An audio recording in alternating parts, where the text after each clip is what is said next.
Well, W2PHL, this is N1BCG, fine business communicating with you this afternoon, OM. I mean, hi. Well, let's welcome W2BTK into the frequency. So, Bill, how have you been? Please do share. W2BTK, N1BCG in the group. Is this here the pre-net?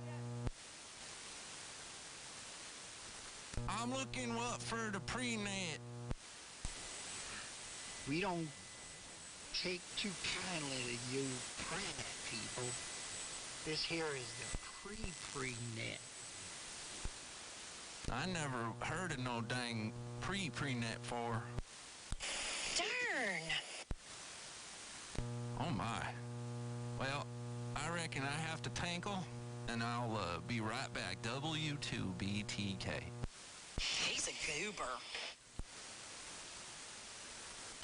Hello to the monotooth net, if that's the monotooth net.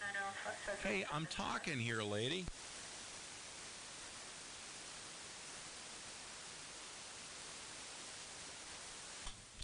Anyway, you just gotta love Daisy Duke here. She's like the frequency sweetheart. Bet I can funnel a beer faster than you. See? What a woman. Oh my God, she's got amazing talent. Uh-oh, I'm getting stared down by a yawning miniature pincher who looks like, let me squeeze his schnozzle. I'm making growly face. Nah. All right, now I'm getting my hands licked. Someone's got to go out right this second. I'll be right back in one BCG and say hello to all the monotooth net folks out there. Oops. Nope. Charlie's still on frequency, maybe. Sorry about that.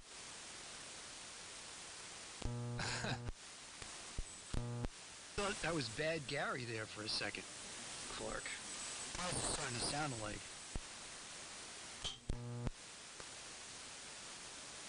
Man, just as I fire up the stream, and I literally titled it The Clark Show, 75 meters, he's got to go walk the Murph Man.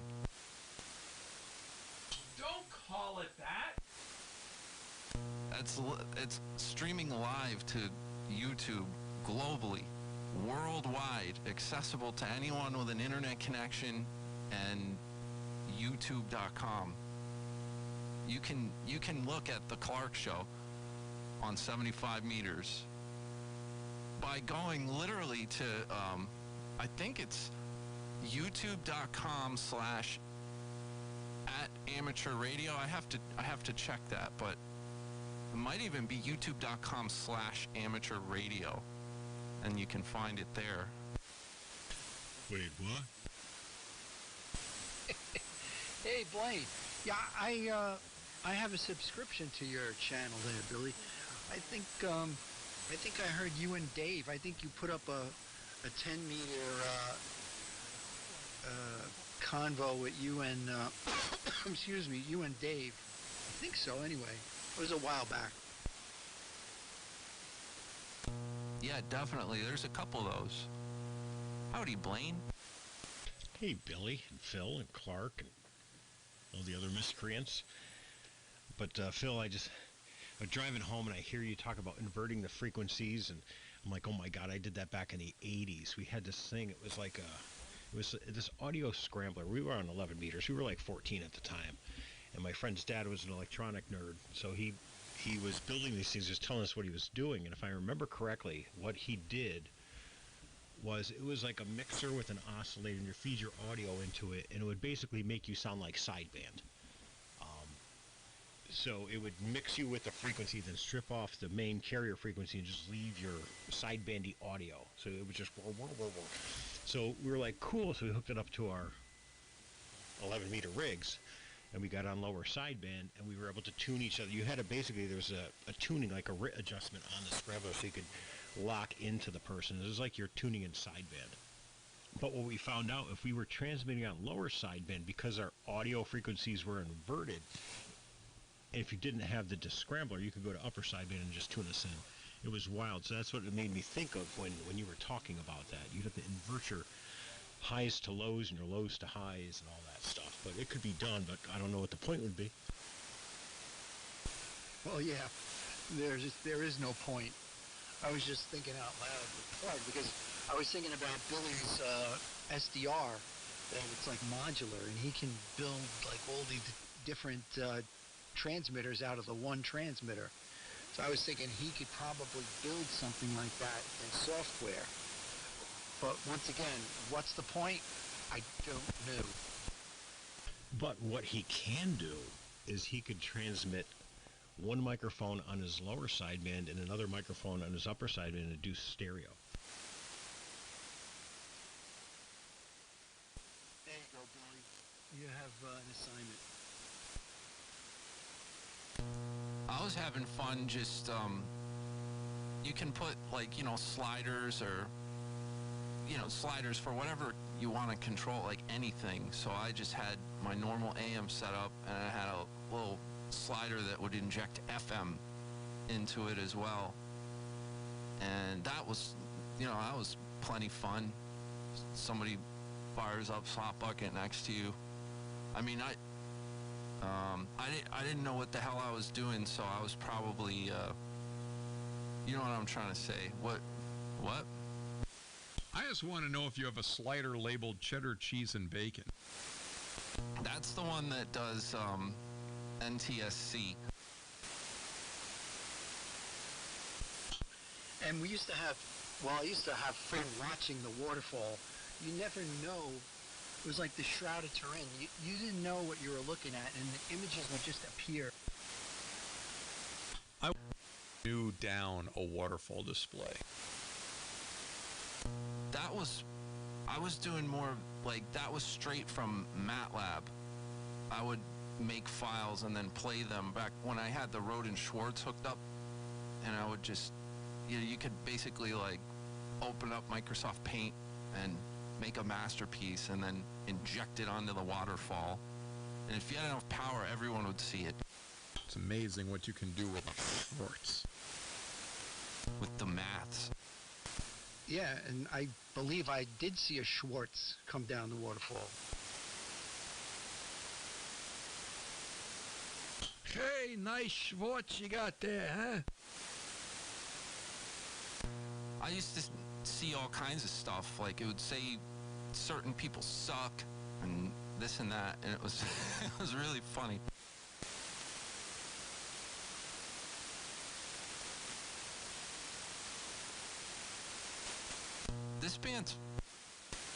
This is fun. I have like 50 watts, I think. You all hear me just fine. I don't have to try too hard. On 10 meters, it's like, you really got to work for it. You lie like a Persian rug. You're 15 over S9 here. That's no 50 watts. Well, that's what I'm saying. Hold on, let me... 57 watts carrier, but it's modulated out to whatever it's modulated out to. 50 watts into an amp, maybe. No, this is just my hot-rodded Viking, dude. It's like with the 3-diode ultra modulator and whatnot, and then the actual modulator is like a Crown Audio 800 watts a side, like crazy amp. I'm just breathing into it.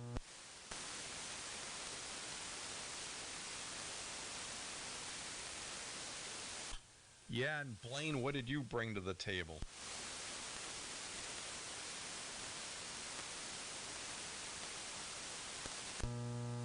If I had to guess from looking at the scope, it's probably somewhere around 1,000 PEP out of this V2 right now. Oh, good. We'll just call you W3 PHL. I've got the grid drive, quite a bit of grid drive on these 6146s, which is just fine. 8 mils, that's fine. In my opinion, if you're doing big positive peaks, it needs a little bit more. Well, that's absolutely correct. Is it 8 mils per tube? Probably around there. It's like conservative. I usually run it like 9 or 9.5 sometimes if I really want to be like, yo, people with like vintage receivers will be like, yo, man, what's up? Yo, how you doing? Wait a minute. So the Vikings got two 6146s in parallel, and so you're running 18 milliamps of grid current to the two of them, right? Let's see. I have to walk into the other room. I've got whatever the multimeter would say, and it maxes out at 10. So it's probably, I don't know what the hell it's telling me.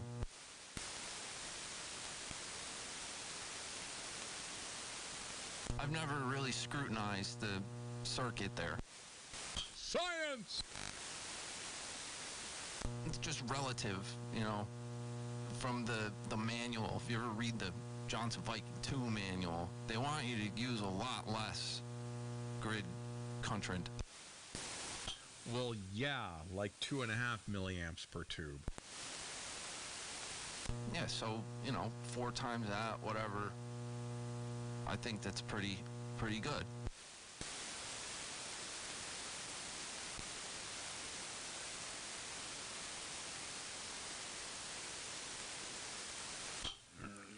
You're going to have that hair-thin wire of a grid schmelting all over the cathode. No way. Been running it like this for years. It likes it. There you go, Phil. He's incorrigible.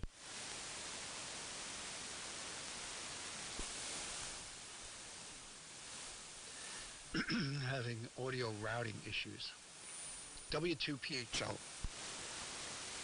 What are you having? Packet loss? No, I wanted to bring up Billy's channel, and for whatever reason I can't grab the audio from the browser. I don't know why. Probably because he put it behind a paywall. Nah. Just, if you're not blocking all of the ads on that site, you should be. Then why is it I get a bunch of porn ads when I go to it and I try to access it, and they make you watch the whole video, which is very ungodly? I don't know, maybe for some reason I'm having like the same, every time I open Instagram, it's like nothing but, for the first 2 scrolls or so, nothing but goth girls with huge bosoms. Well, that's called targeted advertising.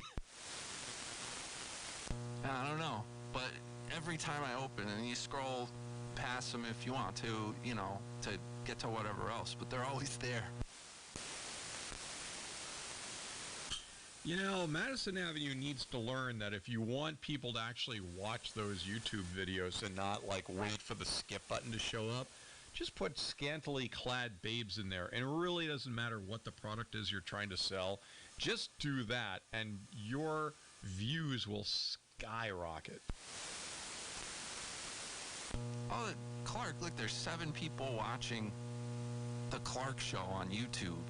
There's even people commenting in the chat there. Gotta catch up. I can't believe people are putting up with this. And why don't you call it something more unique, like the Lonely Guys? I was going to say the Lonely Clark Show. No, call it the Loser Net. I mean, because if people are fine with lonely guys, they should be fine with loser guys. I mean, it's the same thing, right? We're completely abandoning word definitions and just saying, hey, lonely is a good thing, so loser is a good thing. There you go. Goose and gander. What? Watch those YouTube videos and not, like, wait for the skip button to show up. Who's that dweeb? Get off the hell off the air. Your views will skyrocket. Hey, hit the road, jerk. What is happening? There's even people commenting in the chat there. Oh, yeah, there's a pretty solid delay on the feed.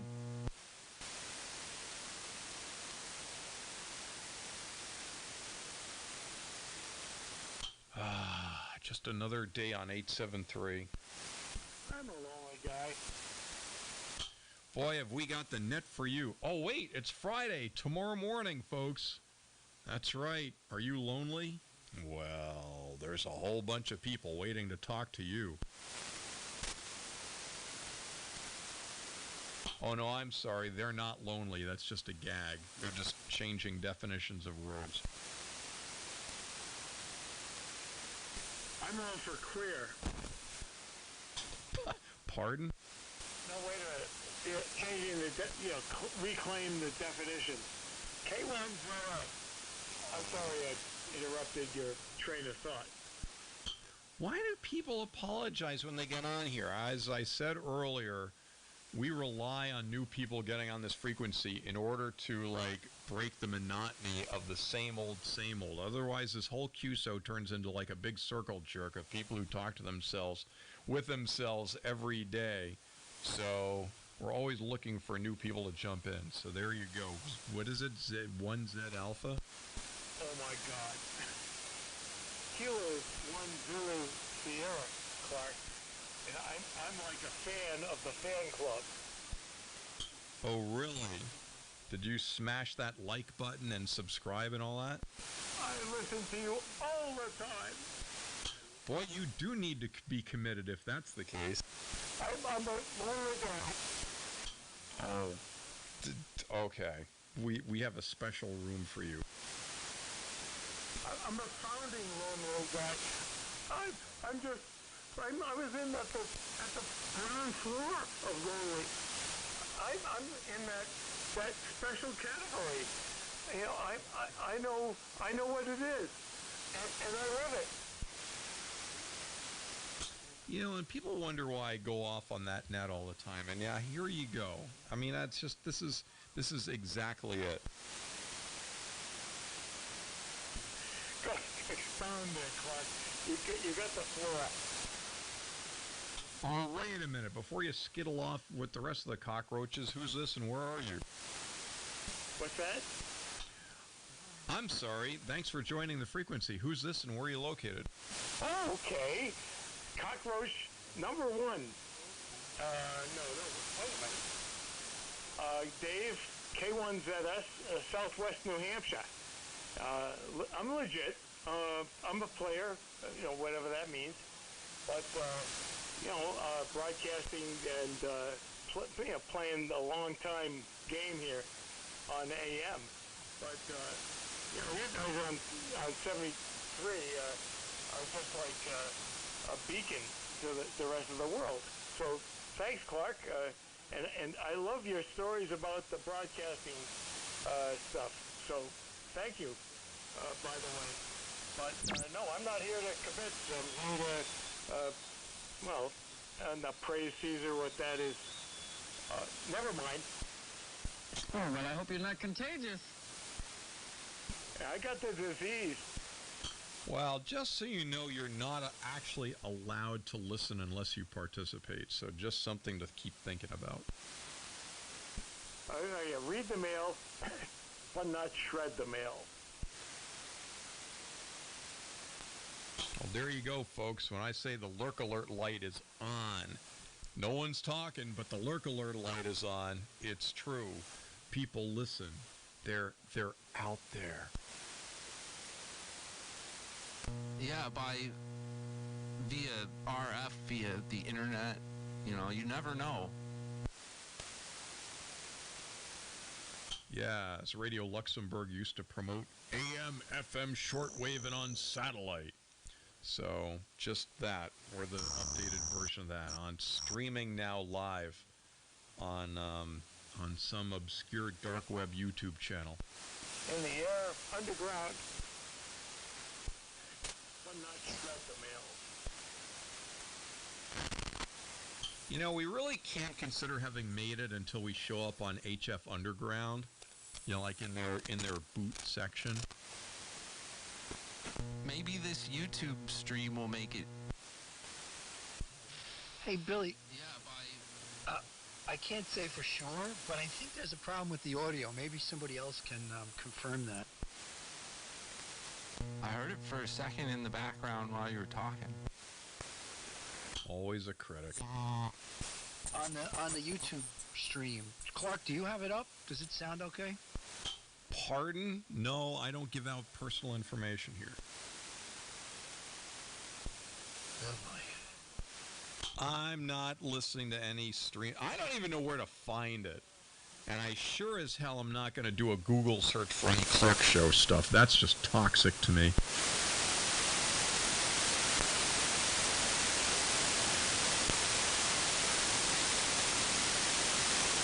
Howdy, back. Name, rank, and call sign. I pulled it up. It sounds okay. I just gave it a little bit more volume. It was a little quiet, that's all. All right. Yeah, when I bring it up on the board, I'm hearing a hum and crap, but it could be on my side. Oh, maybe. I mean, I'm not listening that closely, but who knows? Great. Now all the YouTube listeners are running to the volume control to quickly turn it down. Well, I brought it up by 4 dB. Should be just noticeable, like, oh, it's a little louder. But I haven't done this in a while, so like I usually use, like I have a relative setting that everything stays at, and it wasn't there, so I just put it there. So this is the official volume everything should have been and always has been on all the other streams. Yes. Transmitting live on 873 and across the web on the Incel net. No, this is the Clark Show. No, I hate that. I mean, I hate that almost as much as the Lonely Guys net, so you got to come up with a better name. Check it out. Go to YouTube. Oh, yeah, no, you had it pulled up. You've seen. I think it's perfect. What do you mean I got it pulled up? I'm not online at all. I heard it coming through, while you were transmitting before. Like, oh, it's a little louder. But I haven't done this in a while, so, like, I usually use, like, I have a relative setting that everything stays at. It wasn't there, so I just put it there. So this is the official volume everything should have been and always has been on all the other streams. Yes, transmitting live on 873 and across the web on the Incel net. I can't imagine anyone wants to listen to that. Yeah, I got a huge hum, because I'm, basically, when I transmit, it just unhooks my receiver and puts it in a dummy load, and then whatever you hear of me is just me transmitting into my own receiver. No, it sounds good. It sounds like the old Radio Moscow of the 70s.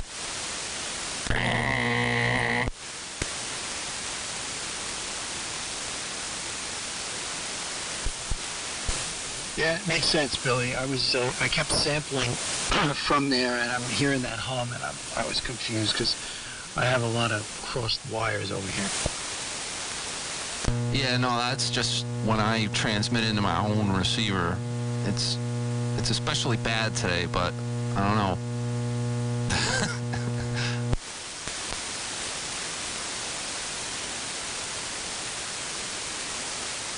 So do you have chat set up? It makes one automatically when you start a live stream. All right, we're all braced. What are they saying? Actually, Clark, the last chat in this chat room was from Radio Addict 2200. Said, "Call me crazy, but I like Class E PWM stuff. I think it's kind of cool." Wow, someone's going to be wildly disappointed. Yeah, Class E here. And Class H modulator, no PDM or PWM. See there? Disappointed listener. Well, yeah, they think Class E by whatever means is cool. We were talking about that before. So yeah. I don't know. I don't know much about it. I guess you'd be the dude to talk to. Wouldn't that be ironic? Where did Blaine go?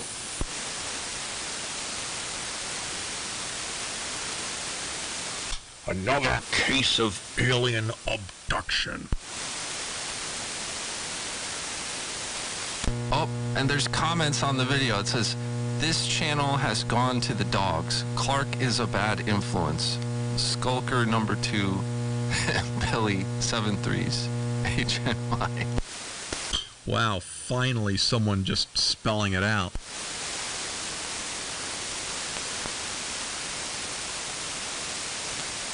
Anyone else want to keep it real in the chat? Go right ahead. Let them have it. That's hilarious. It's kind of a drag that you have to sign in for the chat. It'd be cool if it were anonymous. Oh, they want your data, dude. I don't have my data!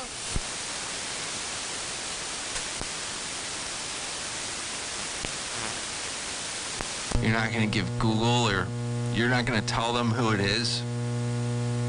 Man. You won't get any cookies from me. I've only got chocolate chip cookies on my browser, so hope they like it. I successfully block a lot of that stuff, but it's like, yeah, you gotta, for anything anymore. I was trying to make some music yesterday, and like, you can't even get a DAW, like a digital audio workstation anymore that you like buy and have on your computer. Like, it's all pay monthly for this, pay monthly for the plugins and this and that. I'm like, well, what? Like, what the hell? The whole own nothing and be happy. I don't agree with it. I think it sucks. So I try not to sign up for anything new. And I end up, you know, being bored a lot. But being bored is good. That's when you have all your best ideas. Well, that's what Microsoft wants to do. They don't want to have everyone have their own Windows. They want you to have like dumb terminals. Like in a perfect Microsoft world, all the computers in people's homes would be going right back to the early 80s. All dumb terminals, right? With like a central VAX or something like that mainframe. Except in this case, the mainframe would be at Microsoft.com, and they would hold on to all the software. And you basically just connect to their servers, and they know what software you've paid for and what you haven't, and you get what you get. Yeah, and they're pretty aggressive about it too. Like, there's the whole Windows 10 thing. I'm sure, Bill, I'm sure you know about all that. Clark probably know about that. But like, yeah, just like millions of computers running Windows 10. Like, no, sorry, we need you to have more spyware. Like, we need that. So we're not going to facilitate anyone like not signing into a Windows account to use their computer that they bought. We're not going to allow that anymore. If you keep running Windows 10 like a bad consumer, then you know you're going to get a virus, because we're not going to update it anymore. No more security updates. Yeah, it's BS. It's like once a month I have to go over to my parents' house and fix their computer, because it's constantly getting these browser takeovers. And I told them just to stick with Microsoft, because I think that would be the one that would be most, you know, that Microsoft would be on top of it. But they don't seem to care.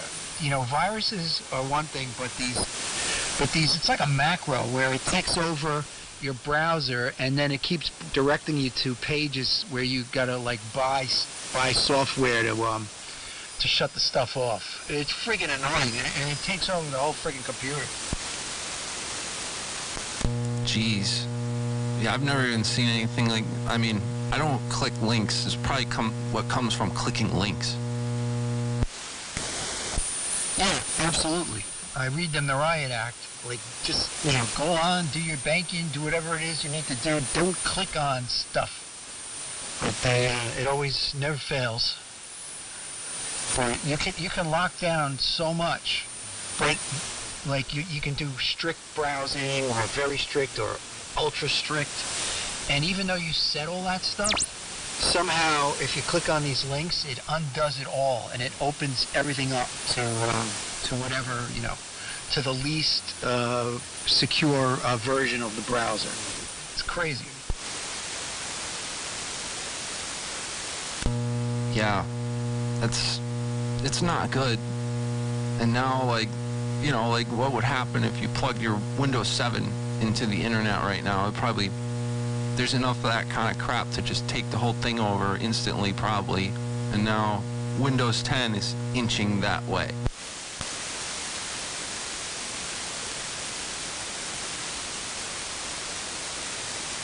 This is why I only use Windows XP and one BCG. Windows 98 forever. That was like a cool YouTube video. I forget who made it or whatever, but they took like a Windows XP computer and actually gave it internet access in like a year ago, 2024, 2025. And wow, within seconds, it had so many viruses and this, that, and it didn't even run for that long. Jeez, I've got 4 Windows XP computers here, and they're all running fine business to this day. They're probably not hooked up to the internet, are they? Up, ding, give the guy a fish. That's right, they're on a private network. Well, yeah, they'll run forever. Isn't that great? And they boot up within seconds, and they shut down within seconds. I'm like, man, XP rocks. You're on like a Microsoft hit list now, dude. You shouldn't have said that. 'Cause we're not only on the air, we're like double on the air. Yeah, but they can't get to it. It's literally those XP computers. Now they run audio software for the studio, and they run fast. They're unencumbered by there's no McAfee, there's no Norton, there's no antivirus on it. The only way to get stuff to it is via SneakerNet. Ha ha ha. Man, and you're not paying for subscriptions for you only paid one time for all that software. Dude, they're gonna send goons. I'll bet you didn't even know they have goons. Oh, that's fine, because I've got something even better than goons. I've got Uncle Carmine. I'm gonna take care of my nephew here. He's a good boy. Is that like the side of a tool chest or something, or was that like a timpani drum? That was Clarky tapping on his countertop there. I can explain it. He'll do a good job of it. All right, Carmine. Yeah, Happy New Year, sir. Hey, it was this guy Billy. He's a good kid, I can tell him. I just want to slap his cheek. I think he's a good Cavone? No, not Cavone. He's a good boy. He's a really nice boy. Millennials on the air. Oh my God. There really needs to be an event, Millennials on the Air. That's fantastic.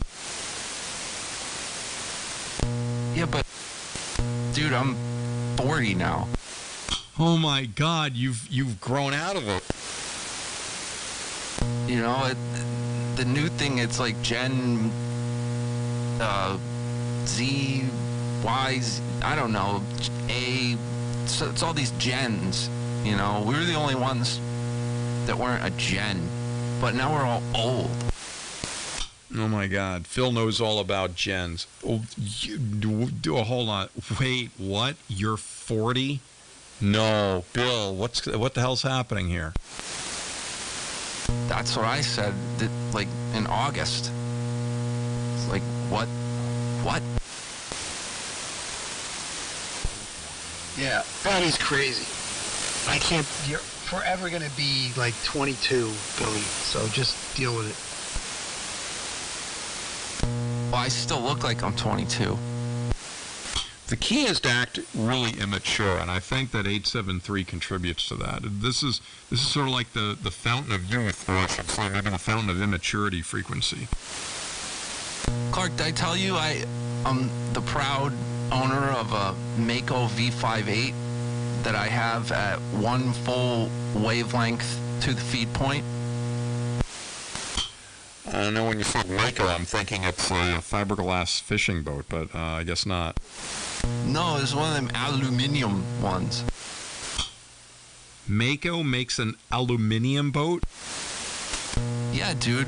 I got it up on 2 pieces. Like, I took apart part of my fence, and I sent it up the TV tower out the top and guided off in 2 places.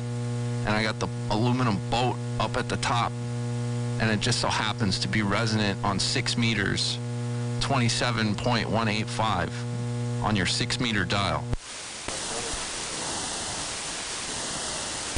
That sounds like the Super Bowl.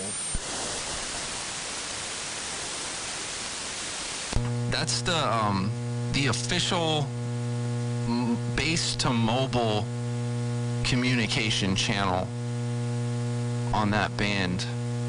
I think if you look it up, I think Channel 19 is like its official purpose, and it's stated somewhere that channel should be used for base to mobile.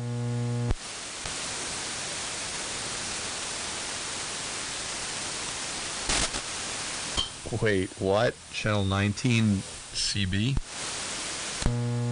6 meters, 27.185. I'm mentally short-circuited here. You cited an 11-meter frequency, and then you said 6 meters. We don't talk about 11 meters on here, Clark. AM Facebook won't allow it. So it's the 6-meter band. Roger? Oh, I thought you had something in your eye. Oh, okay. I get it.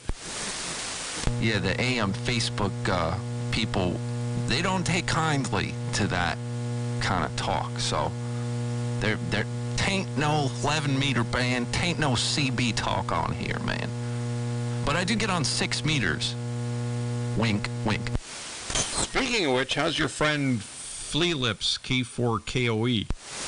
No idea, but I got a Gates BC1T sitting over there that I'm kind of itching to get on the air, so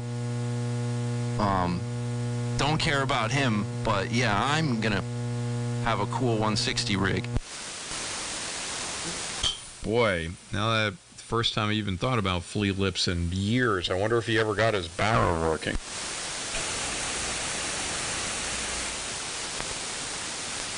I don't know. I think he just hangs out on AM Facebook and moderates things. Wow, so you got a T, huh? Damn. Well, good luck with that.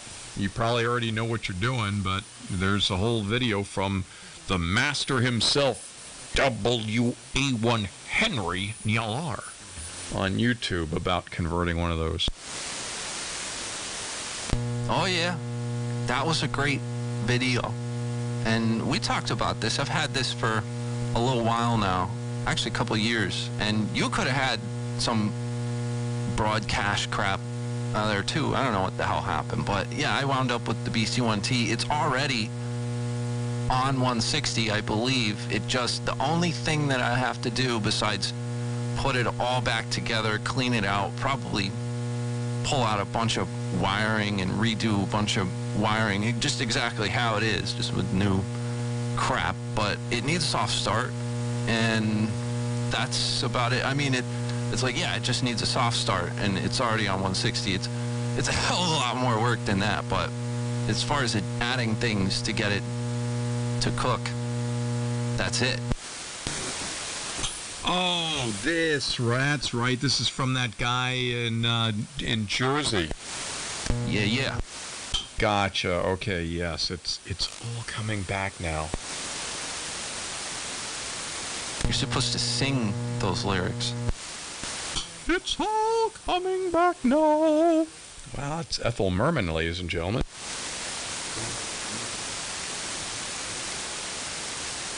Speaking of singing on the air, you should hear Phil doing Olivia Newton-John. It truly brings a tear to the nose. Man, let's get physical. And I will always know you. If anyone wondered what it sounded like if a raccoon got caught up in a garbage disposal, you just heard it.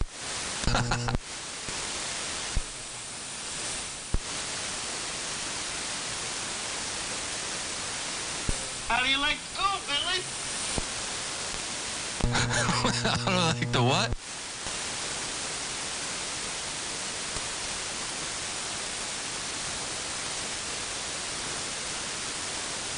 Must be a drive-by.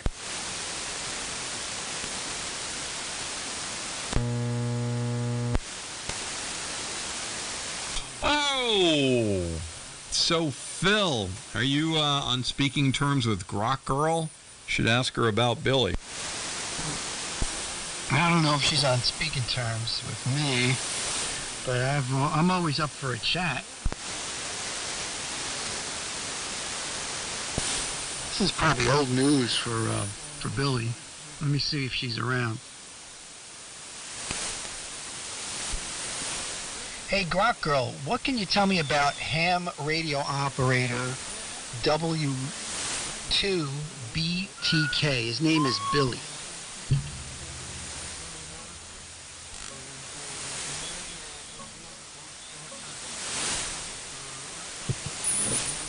Are you there?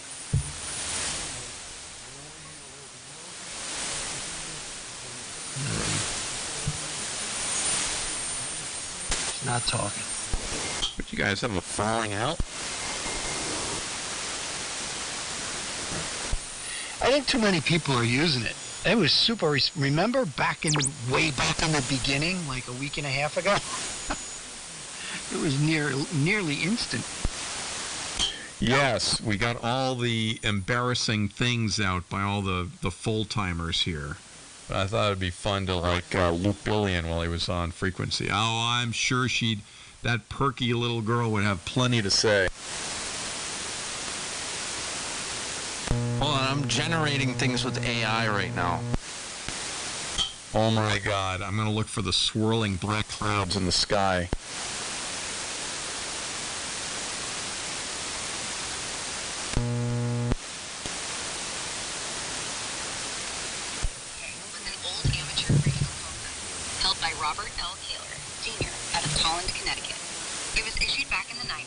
Expired in 2006 and got canceled in 2008, so it's no longer active and probably hasn't been for years. Uh-oh.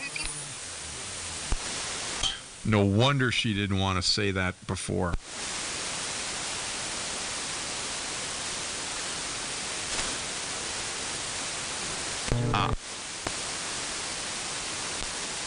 These are too slow. You got to upgrade from those Windows XP machines there, Billy. Am I going to get in trouble? Probably. MC Case in Washington. The Clark Show, 75-meter AM show. Come on and modulate. It's the Clark Show. He's into classic AM transmitting, like modding old Johnson Viking 2 rigs, and runs a big non-resonant doublet antenna, up around 45 feet. Seems like a solid HF guy who prefers the vintage stuff over the race boxes. Definitely still around and on the air. Yeah, more than you know. Oh my God. Oh, while you guys were doubling, she was saying some pretty intimate stuff that no one knew until today. So it's amazing what she has access to. Come on and modulate. It's the Clark Show.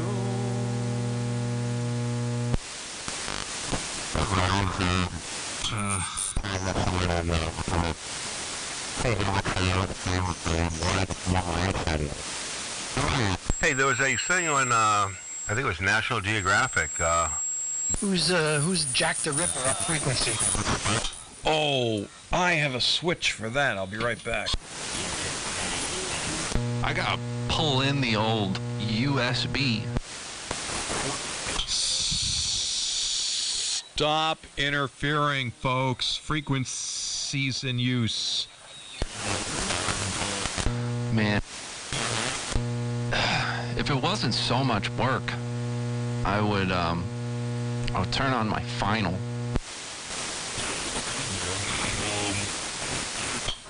Are these? The problem here is that the urinals are way too close together, and we're constantly getting splattered on our shins from an adjacent one, from an adjacent urinator who is not careful with what they're doing.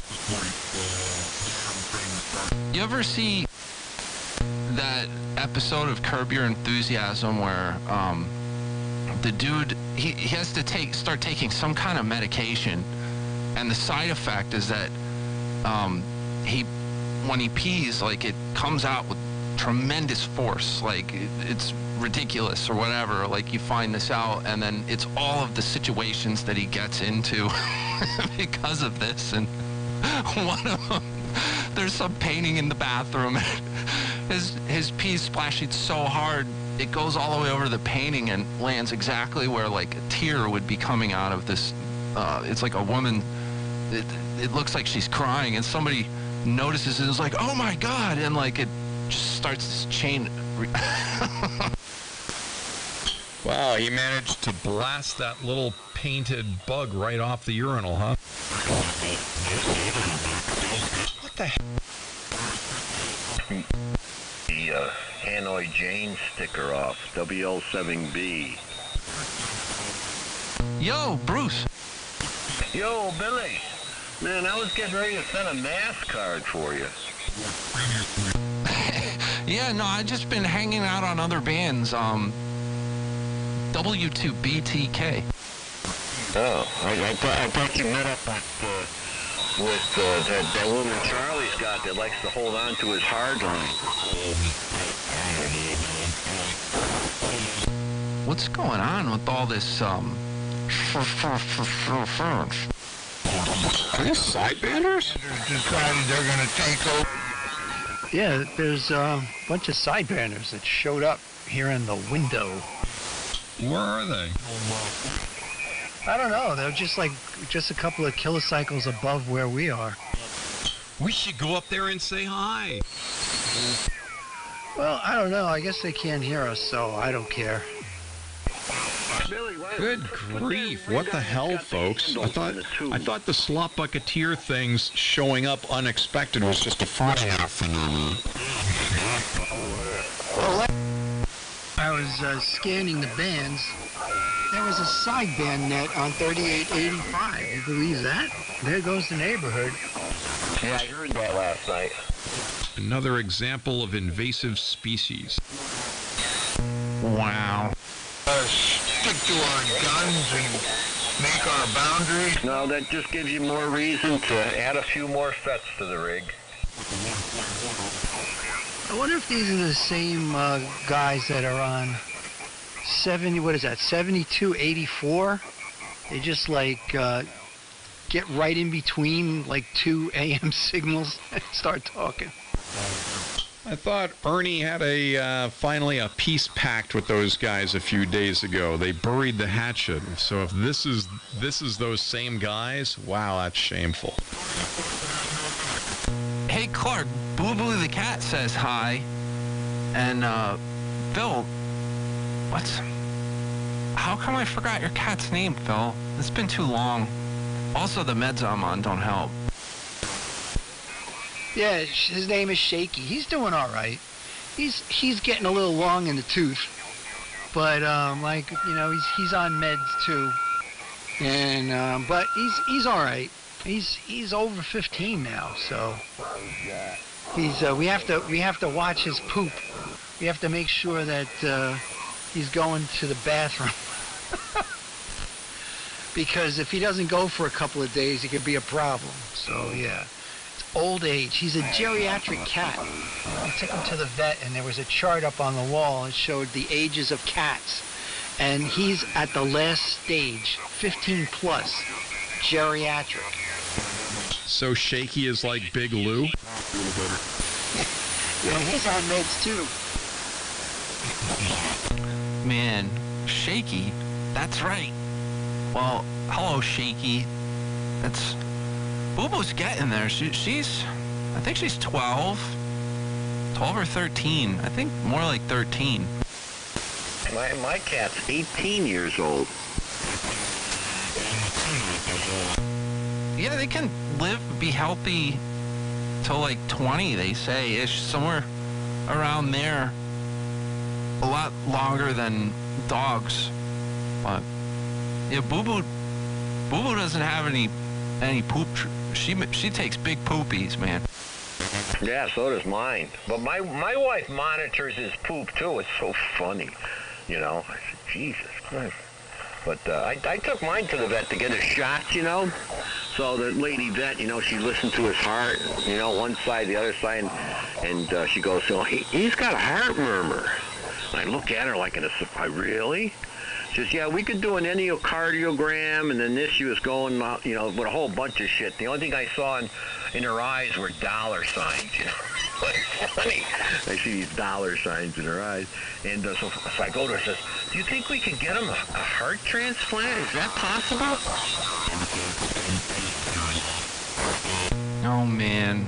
Well, I'm kind of a firm believer that even bringing my cat especially, like, to a vet or anywhere is such a stressful event. I think that, like, gonna shorten their life more than anything. Just have her stay here where she knows, you know, it's her place. Give her plenty of love, and that's how they live a long time, I'm pretty sure. Oh yeah, and just let him sleep all the time. That's what mine does. He sleeps all the time. Yeah, Boo Boo does a lot of sleeping. Yeah, I don't blame him. I don't know what it is in human years, 18. Was it 7 years for a dog or something? I should Google that. Even 7 years. Christ, he's over 100. Every time take Shaky to the vet, it's a grand. It's a grand. This time it came out to like $918. It started out at $412 or $30. She's like, oh, low end $412, top end $600 and change. And then when we were all done, it was like $900 and change, like I said, because she pops in. They had to give the poor guy, my little cat, Shaky, he's all of 10 pounds, a little guy. They had to give him a cat enema.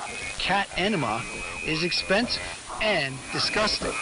So she pops in. She's like, "We're going to give him a cat enema. Can we give him painkillers?" And I'm like, oh my God, my poor cat. Hell yeah. I can't imagine the poor cat going through a cat enema without any cat drugs to keep him calm. So yeah, so that was the differential there with the taking it up to $900. Crazy. Well, what did they give him? A Seconal or something? Anything good? I didn't get the prescription. I don't know what they gave him, but boy, they knocked him out for like the whole day. We got him home. We took him out of the carrier. He was walking like a drunken sailor. It was actually kind of fun. I didn't want him to fall down the stairs, because that would be at least another $1,000. Yeah, well, I would have. Sidebanders. Want to watch, you know? Yeah, what does he need a freaking, you know, it's just an enema. Yeah, I know guys that pay good money to get enemas. It sounds like you should join in with the sidebanders there, Bruce. I think that's what they're talking about. Oh, about enemas?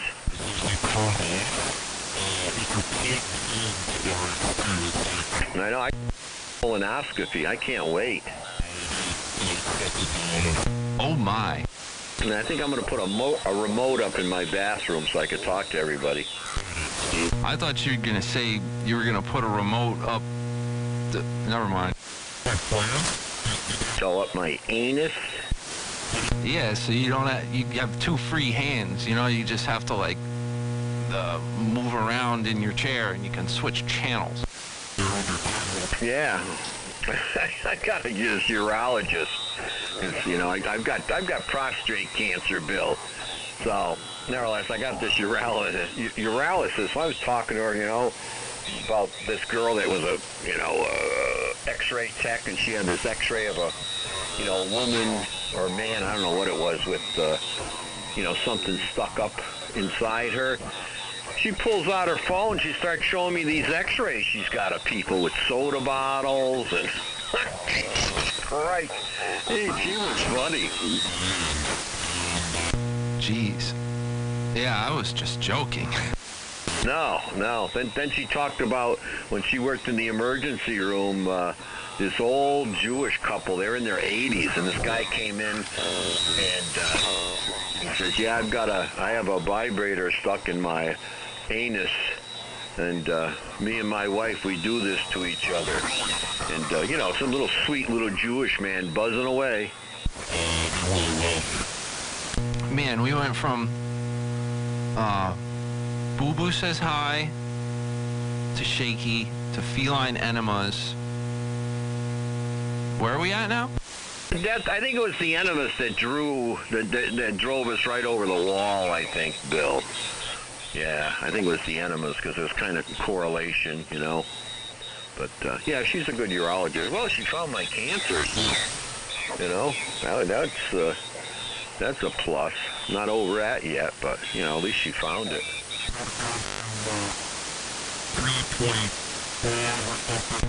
It's just like straight up slop bucket activity going on right there. That's, I don't know. I think I'm on the right frequency, though. Where are these guys? If you just zero beat me, then that will be effective. Be a 2 PHO. Or Phil. I know, I have to dial up one of the SDRs, see if they're stronger.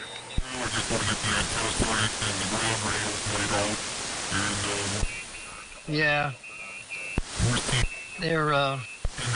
They definitely can hear us, that's for sure. Yeah, I'm going to turn up my drive a little bit. Let's see here. Yeah, that's a little bit more now. That'll help.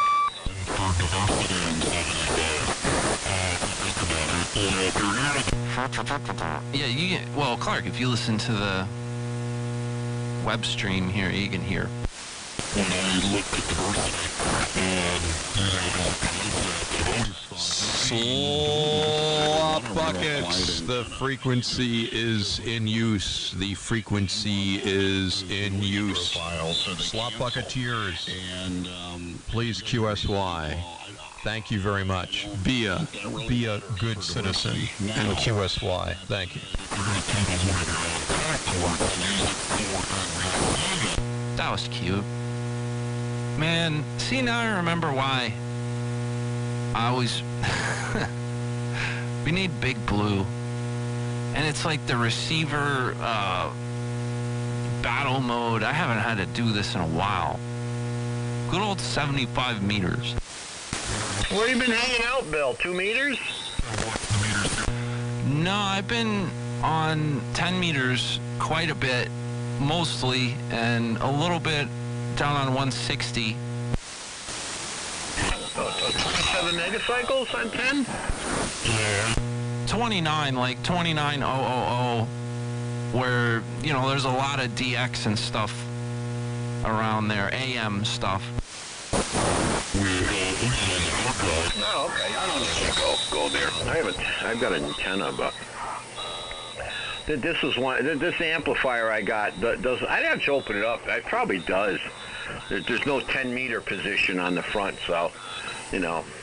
But usually when I get on 10, I don't need. You know, I don't need a lot of power. You know, not a lot of power. 10's the, oh no, 6 is the magic band, I think, isn't it? Yeah, 6 or 10. One of them's the magic band. There's supposed to be a meteor shower tonight that we can see. I think there's supposed to be a golden shower tonight. We were just talking about 6 meters earlier, trying to get the verbiage correct on air here. Yeah, 6 meters the magic band. But no, 29 is really fun, and I end up needing a little more power up there. Usually I run about 350 watts carrier. With this amount of modulation, you can do the math or whatever, but I talk to Dave VW all the time on 10 meters 2900 area, and he's like 90, just over 90 miles from me, like southeast, I guess. And we don't have a problem, but he does most of the work with his antenna. He's got 7 elements way up in the air, hanging from trees, not even a tower. So he points that up here, and I run, whatever I got. I use this antenna on 10 meters, which is, about 140-foot flat top doublet, and so it's got lobes of gain that go various places, but it's not very controllable. W2BTK. Gotcha, Bill. No, your antenna's good. I remember seeing that pictures. You got the insulators going through the roof, right? Yeah. Yeah. That's what's nice about owning your own property. You can drill holes in it. Heck yeah, it's the best way to do it, in my opinion. Just run nice chunky balanced feeders right out through the roof. That's it, straight up. I have the antenna right above the roof. It goes basically straight up to the feed point. It's nice. And then the antenna runs the length of my house either way. So all of the Romex and grounds and all that crap is like right, on the same plane as the antenna, about 35-ish feet below it. Hey, Bill, are you still using that antenna where you drilled the holes through the roof to get the feed line out? Yeah, I'm using that antenna right now. And like I was saying, I use this same antenna on 10 meters. Wow. How far? This is open wire feeder, right? Yeah, it's 7-inch spacing. Comes right out of the top of the tuner.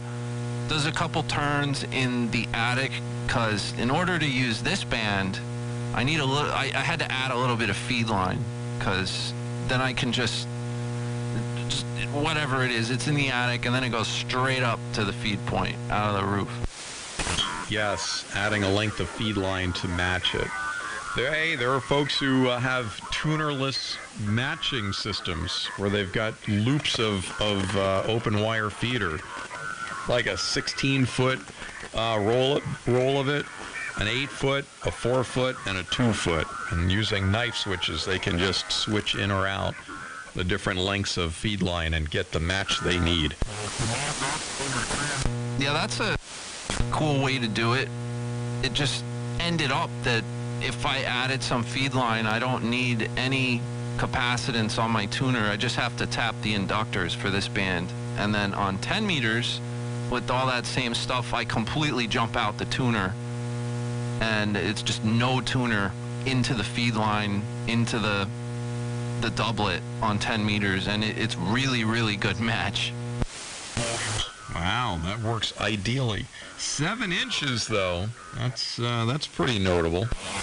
Because this antenna is way too short for 160 meters, I have a little extra spacing, and I have it's number 8 THHN for the feed line and the first 12 feet or so of each leg of the antenna continuous, because the current is, there's just a crap load more current when I get on 160 with this thing. So that's the only reason for that. Wow, number 8. That's pretty serious. Just for 160, man. Yeah, K3FEF, is this thing on? Wait, is it working? getting out there? Oh, I'm getting out. I think I'm getting out. K3FEF. Good evening, everybody. What's up, Mike? Good evening. Good evening, Mike. WL7B. Boy, it is a night of nights. Everybody's showing up. I don't even remember when the last time was that I was on a Friday night, but I'm so confused. Actually, I thought today was Monday because we had like the last 2 days off, and then I woke up, I didn't know where I was or what I was doing, so I just went with it that it was Monday, and then all of a sudden I realized it was Friday, and I still had a whole weekend ahead of me. So I'm like, you know what? I'm going to get on the radio tonight. So here I am. Good to hear everybody. And hello, Billy, BTK. Boy, I haven't heard you in a while. Good to hear your voice out there. Yeah, man. Same thought process here, by the way. Yeah, the holiday calendar can really F with your brain for sure. And even my wife, Tanya, was very confused. We were like, where are we? And, what day is this? And we finally figured it out. And we're like, okay, we should probably cook dinner. So we made dinner and poured ourselves a glass of wine and said, okay, we'll accept the fact that it's Friday night. It is what it is. So here we are. I've actually been listening since like 3 o'clock in the afternoon, but I still had to work a little bit and wrap things up. But a lot of fun conversations have ensued since then. So I didn't want to jump in and interrupt. You guys carry on. I really just wanted to tune up and make sure my transmitter was working. So that's a good thing. So I'll be quiet for a little bit. K3FEF, back to you guys. You've been listening for over 3 hours? Well, you're easily entertained there, Mike. Oh, for sure. I heard when you were talking about, you said, oh, yeah, I think Mike's got a studio, too. That's got to go back to what? That was 3:30 or 4, give or take? I think that was before my last birthday, yeah. So, yeah, I've been listening a while. You guys are kind of like always the background noise to my life for the most part, but the problem is, like, I can't sit in front of the transmitter all the time, so, I chime in when I can. Wow, we're background noise. Well, we're probably nicer to listen to than butthurt sidebanders, so... Kind of like I listen to 1010 Wins when I'm driving into New York City. Welcome to the background noise net. It's like music. Yeah, it's kind of like, when you're in an elevator. Actually, that's a good station. They're just coming up without music. They're not actually communicating. Mike, this is actually... I'm live streaming my receiver to YouTube right now, and this is the Clark Show. That's the official title. YouTube.com/amateur radio.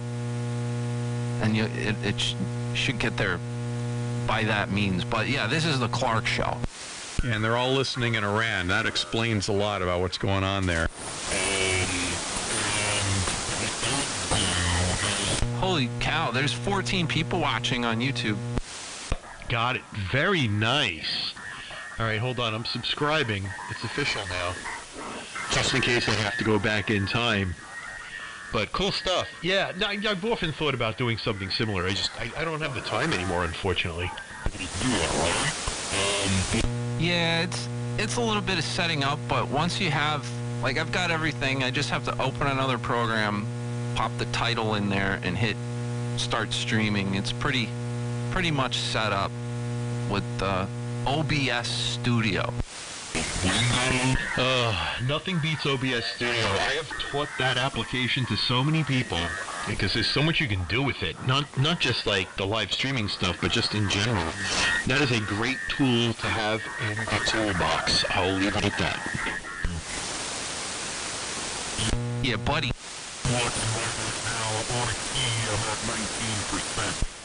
W2PHO. Yeah. I have OBS Studio running 24/7 on a 3885. I get like 3 people watching per day. Heads up. Yeah, you've been doing the 3885 stream for like years, man. Yeah, I got like 1,100 subscribers. and I haven't made a penny yet. You got to start running some ads of your own there.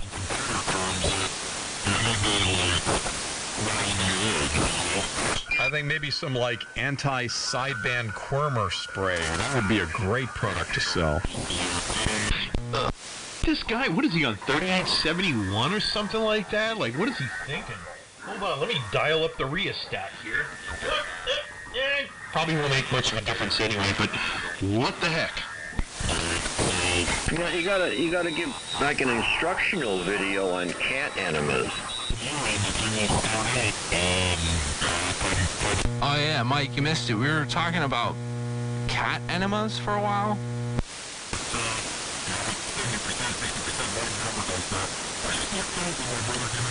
I'm gonna draw the line on cat enemas because I don't know how this is going. Well, if cat was constipated, they charge him like $400 or $500 to give his cat an enema at the vet. I think we should defer to the expert. That would be a Phil on cat enemas. Well, Bruce is very interested in this. I could say, Bruce, if you have a cat, they do sell do-it-yourself at-home cat enemas. So maybe that's something you'd be interested in. I don't know. My cat, my wife monitors it, and he's good. He's good. Yeah, me personally, I'm happy to spend big bucks to let someone else take my cat an enema. I don't blame you, Phil. You know, it's not. You know, if it was an apocalypse or something, and you really had to do it, then it'd be different. W2 WL7D. I wonder if there's a. That's on YouTube. If there's a video of that instruction. Going to the next level. You notice that? So W2BTK, sort of on the topic. I got like real stuffy a couple weeks ago. My nose, like couldn't breathe. My sinuses were all screwed up. You ever give yourself a nose enema with like one of those things? It's called a neti pot. You fill it with distilled water or whatever, and you kind of tilt it up, and it just drains your sinus. You ever do the nose enema? They're very satisfying. Well, my wife's had like about, maybe 4 or 5 sinus surgeries. And, you know, she's always getting these headaches. So I went and I bought her one of those machines, you know, that they sell. I can't remember the name of it, but, you know, it's the same idea. You know, it goes in one nostril, comes out the other. But, when I was on the ship in the Coast Guard, we had a direct salt water line that would come up into the oceanographic room, and I remember there was a guy, he used to snort that salt water, you know, and I tried it a few times, and it really worked. My sinuses felt the heck, you know, salt is good. Salt has been used for, you know,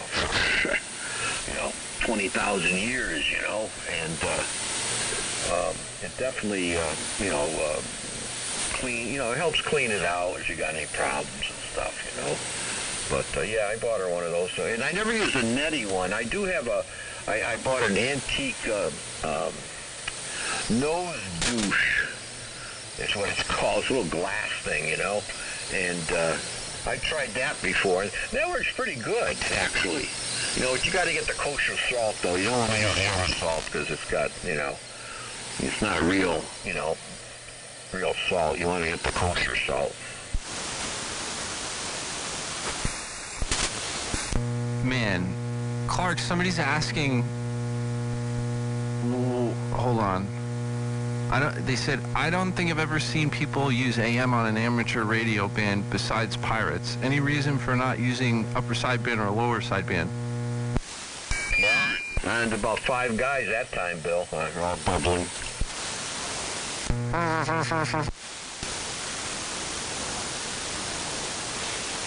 Boy, that douched the frequency.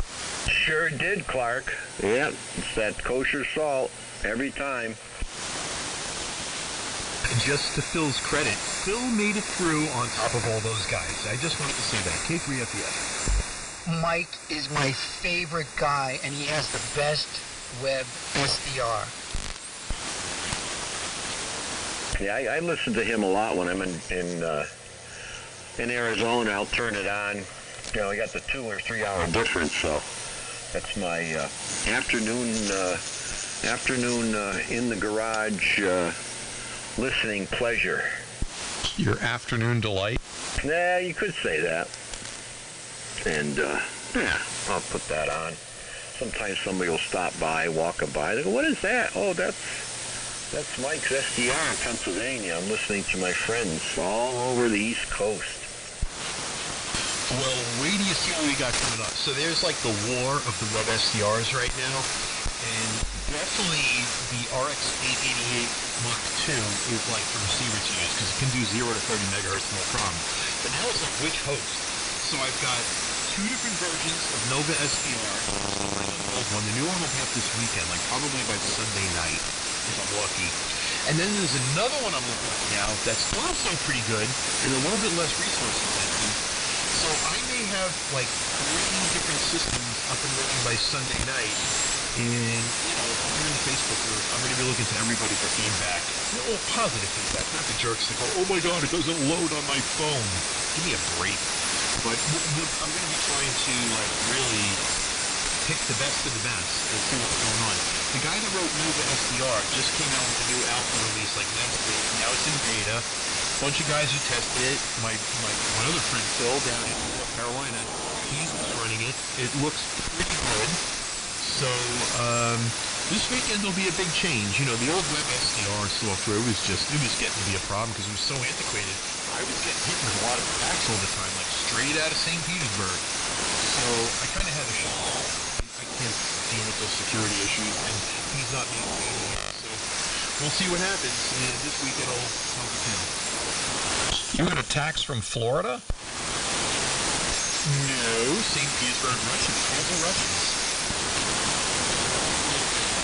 They're jealous.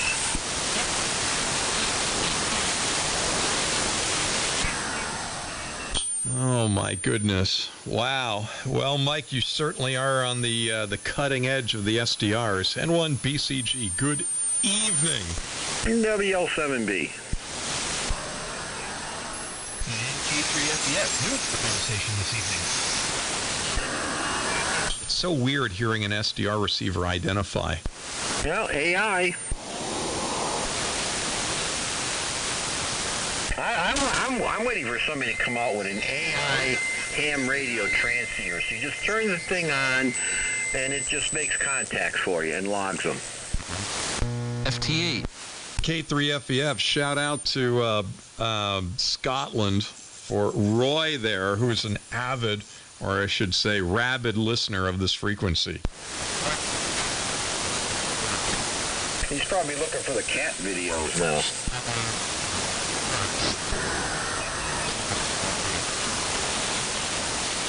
How about that, Roy? You got called out by the Lurk Alert system.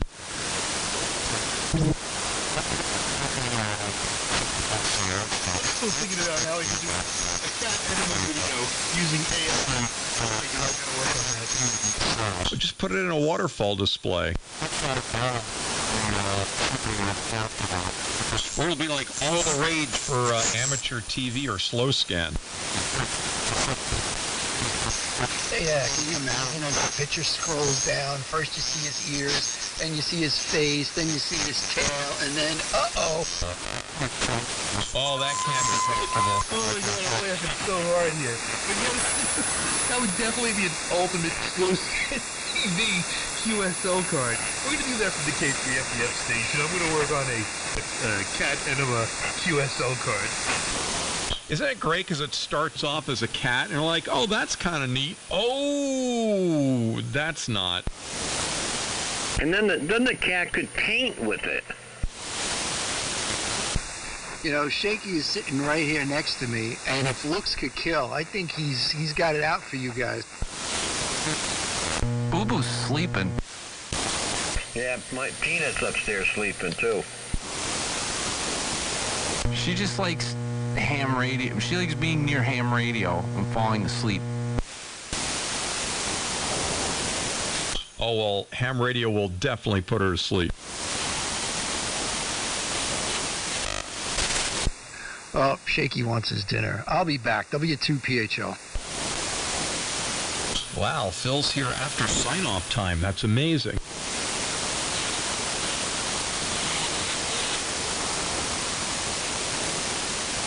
KC3 SC1. KC2 what? KC3 Sugar Charlie Yankee SC1. Mike, did you Sugar Charlie something? Did you hear that station? I can't. I could see the carrier from the signal, but I can't make out any audio on it. Oh man, I got KC2 Sugar Charlie something. KC3 SC1 Kilo Charlie 3 Sierra Charlie Yankee. Oh, KC3. All right. Well, good evening. Now, welcome to 3870 something or other here. Anyway, who's this and where are you? Actually, not a bad signal here in southwestern Connecticut. N1BCG.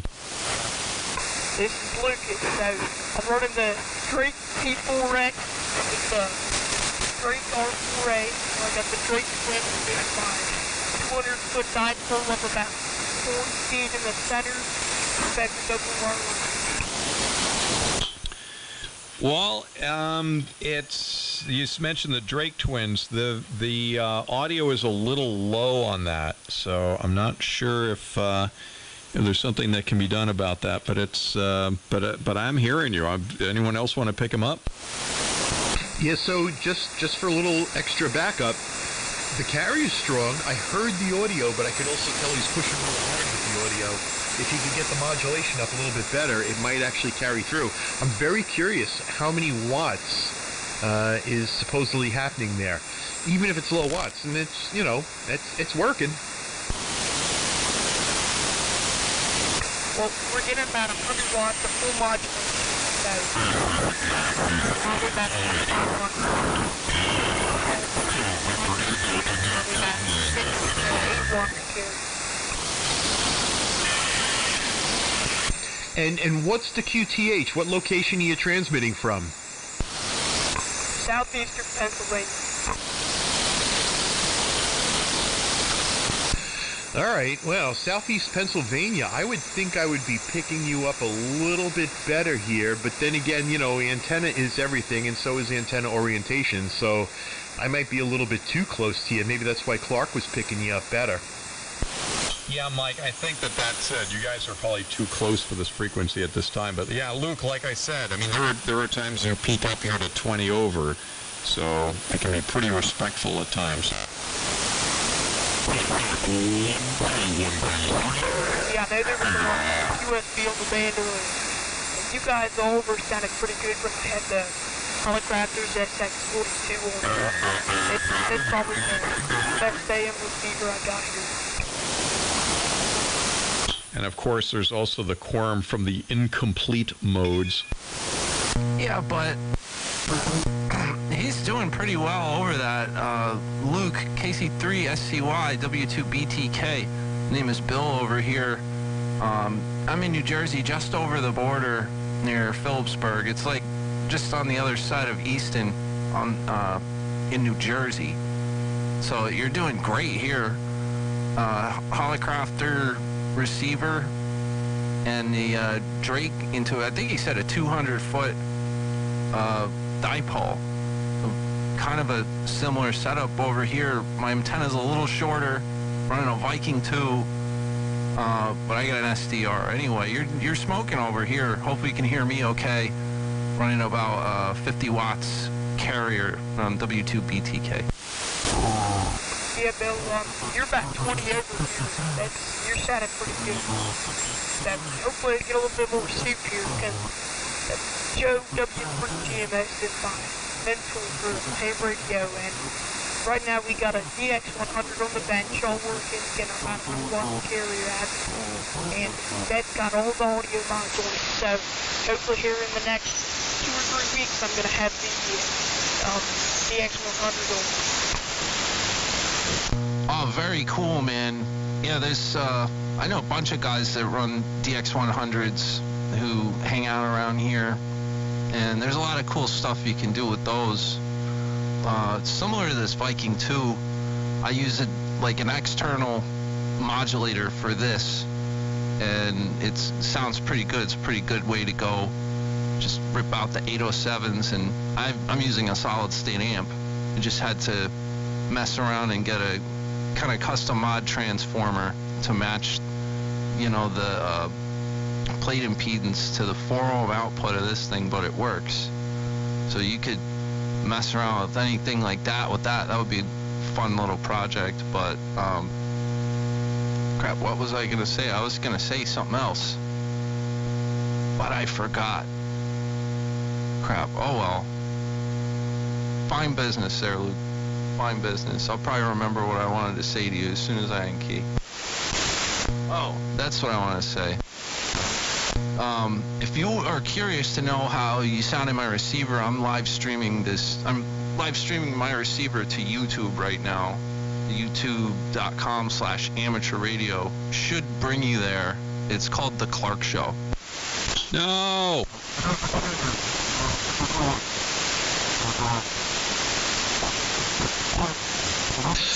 No, I agree with Will. It's most definitely the Clark Show. I tune in every day around 4 o'clock just waiting for N1BCG to come on. And that's just how this works. I find that name completely toxic.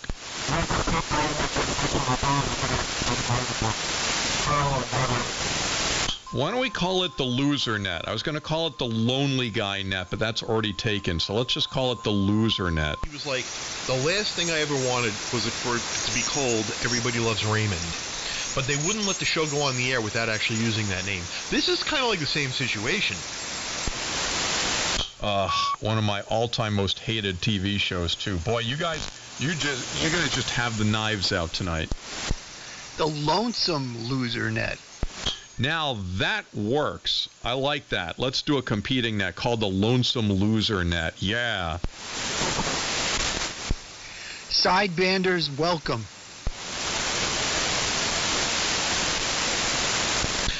Oh, I've heard this argument. I don't know. Don't be mean to the lonely guys. I don't know. I'm very accepting of everything, but you know, they've got their thing going on, and so be it. I just don't participate.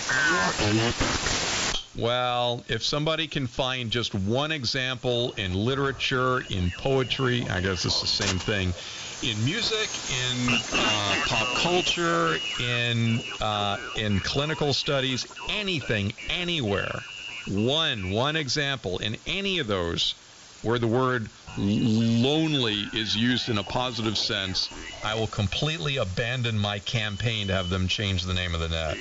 One example where lonely is actually a plus. Do you know psychologically loneliness is an emotional subset of sadness? I mean, it is a horrible Madison Avenue disaster of a name of a net. It is worse than New Coke. It is worse than rebranding Bud Light, and yet they stick with it. They're like Democrats. They double down on it. It's beyond imagination. Well, what about the Lonely Ranger? That, oh wait, that was a triple X. Never mind.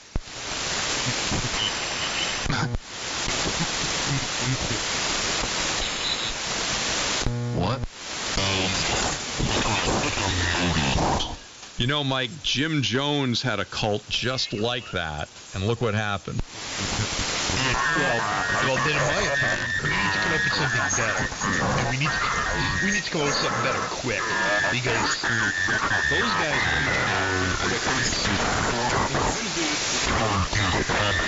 I don't know what that might be yet. But, I mean, between everybody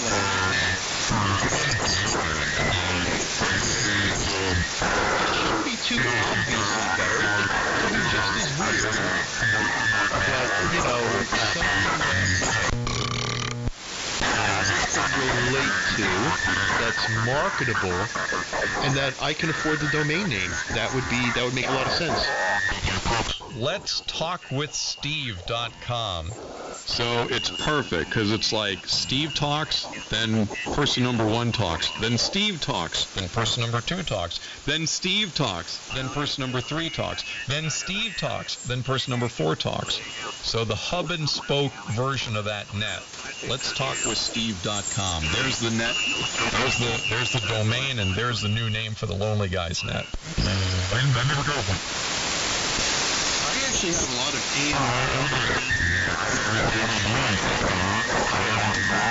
this 5 years ago. I still have ammadness.com, which I think is a pretty cool one.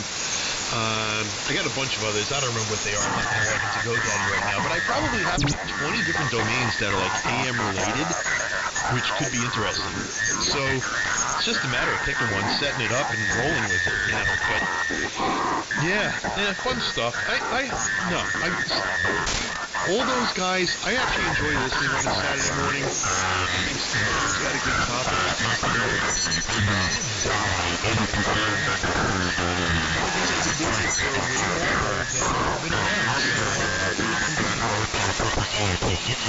Hey Billy, I would make an offer to Mike about that ammadness.com domain. That would be perfect. Dude, I'm chilling. I have youtube.com/amateur radio. I don't know how, but that's me.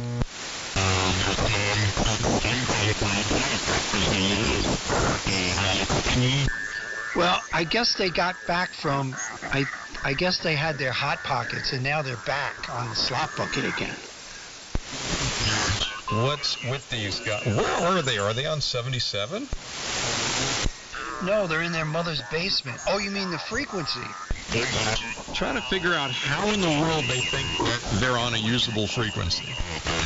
Well, Phil, as long as they're in their mom's basement, then they're not out in public, you know, hurting others or themselves or something like that. So it's good. Yeah, you're absolutely right, Billy. There is no problem. Everything is good. I kind of enjoy a sporty kind of ham radio operation where, you know, you got to tune the dial a little bit and, you know, you hear a little noise and interference and you just, you know, otherwise it'd be just like talking on the phone. Who likes doing that? I mean, it always devolves into this on 75 meters for me. It's like I got to battle mode my receiver, and like now I'm thinking about like, yeah, I'd go in the other room and fire up my final and get it all tuned down here, and like it's a whole lot of to do, like, you know. But I believe I'm doing fine with my 57 watts of carrier or whatever I'm running right now. So I don't know. It just sucks because, you know, I could be playing that game, but I'm not going to play that game. Nah, Billy, you sound fine. Don't change a thing. And by the way, Billy, don't be a hero. Yeah, I don't need to do. It's Friday night. I'm gonna relax. Just run my exciter alone. Just the exciter. Yeah, and think of your electric bill, Bill. Yeah, but, you know, there's something about running Class A linear, and, you know, it's cool. Like, the heat that you get from something like that is special. You know, it's even better than, like, a fireplace or a wood-burning stove. It has a certain feel to it when it's, like, just heat being dissipated from running your stuff in Class A. Well, I see your point, Bill. You know, you could always put a trench coat on and get on the air and open it up right in front of your tuner and get the full effect. Oh, wow, then you'd be like Bert.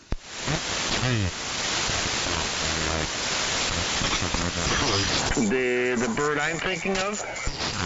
No, Bert, O-I-K, who showed up at Nearfest wearing a trench coat because people were threatening him. Why, did he have anything underneath it?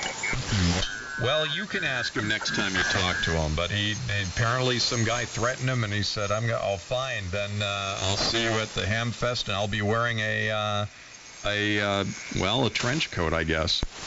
Well, maybe he had an Uzi underneath it or something. When a park's on the air activation. Yeah, I wish I had a porch. Then I could go activate, on my porch and be a porch on the air.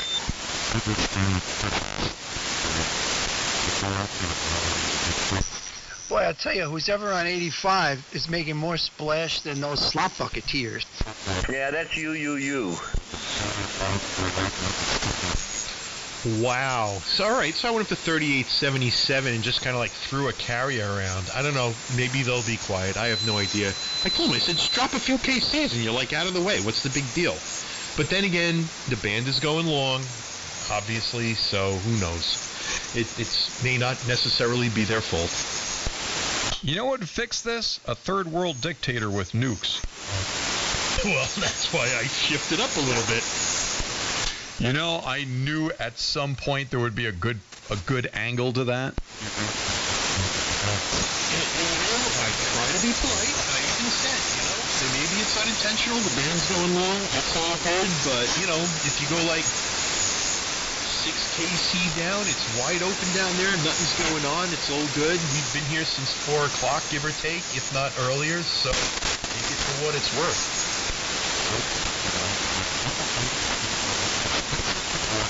He tried to be the nice guy about it, and it didn't work. Well, I mean, let's face it. I mean, this is, 5 p.m. to 8 p.m. This is where the band starts to kind of stretch out and get a little crazy. So, hold on one second. Why am I noticing a lot of negative peaks here? Hold on. One. Yay. Nope. Oh, okay. No, it's fine. All good. I'm actually using my Steve modulation monitor. It works quite well. You want those negative peaks is where all the loudness is, man. True that. Well, no, not really. I mean, the negative peaks, the positive peaks is where all the loudness is at. The negative peaks is where you could flap. Wreck your transmitter. I haven't smoked a fet yet in this thing, and I hope not to. Oh, Mike, not to change the subject, but real quick, what antenna are you using on your SDR for 10 meters? Oh, that's a terrible side effect. It's not really a good antenna. It's a ZS6 BKW. It's a modified G5RV.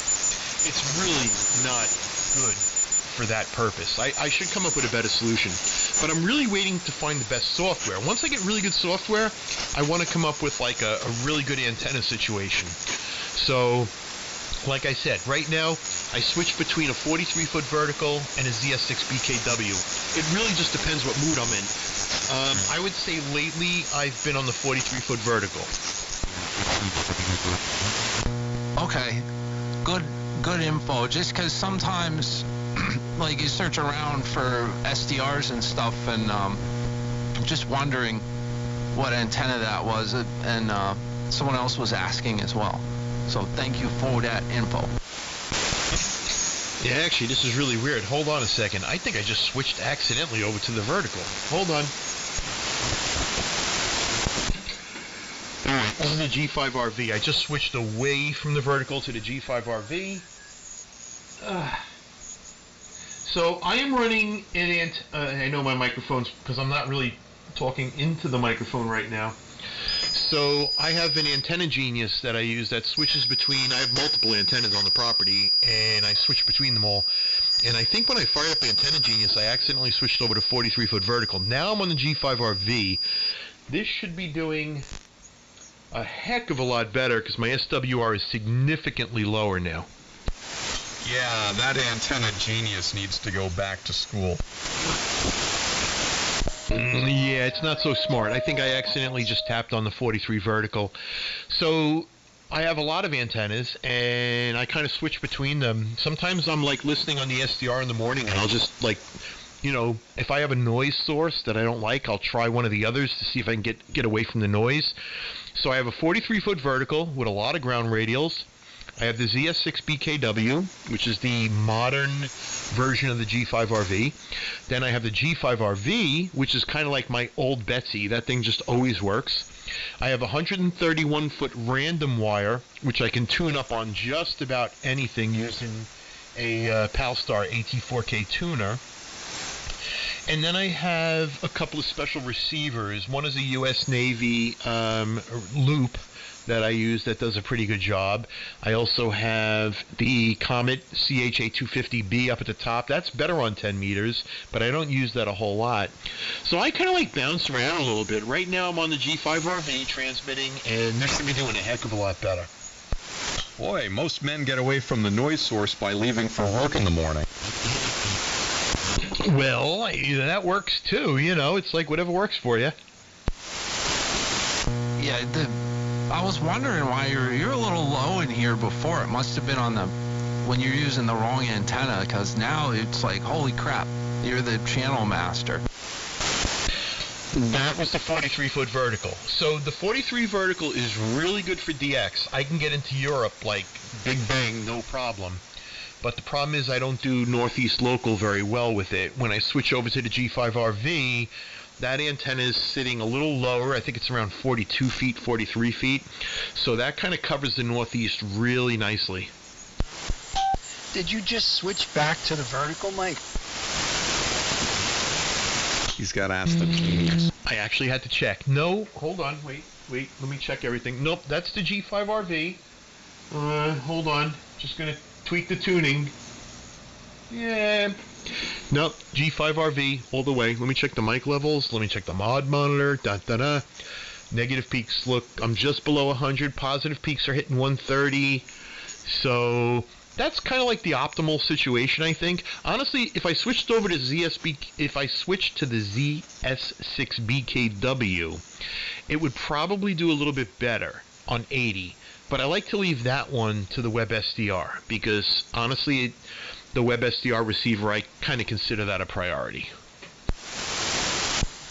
Well, it was just a big fade then because there was like a 20 dB difference between the vertical and your G5RV, but then you went into a big fade, and I thought maybe the genius switched you back to the vertical, but it's all good. Signal's back up there, man. You're like 40 over. All right, well, that's good to hear. Hold on. So midstream, watch this. I'm going to switch to the 43 vertical. Hold on. All right, SWR dropped a little bit, but that's the 43-foot vertical. Oh, my God. Radials. Now I'm going to go back to the G5RV. Okay, here we are back on the G5RV. Curious what you guys think. I was 15 dB difference.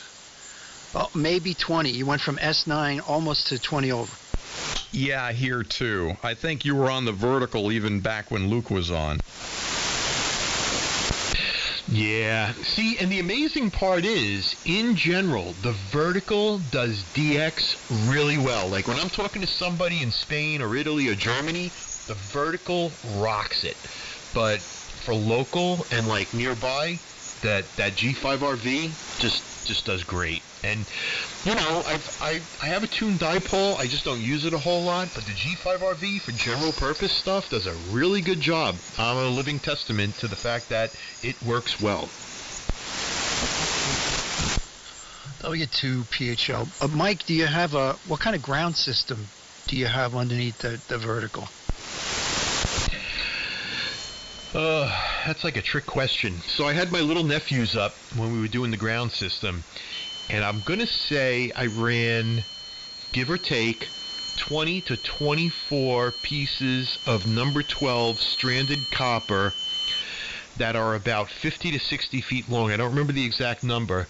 But we were using these ground spikes, and we would lay the wire out, put the biodegradable ground spikes in, and we did that so long ago that now, after all the mowing over the years and the grass sitting on top of it, you couldn't even find those wires anymore. They're probably buried like 2 inches underneath the ground now.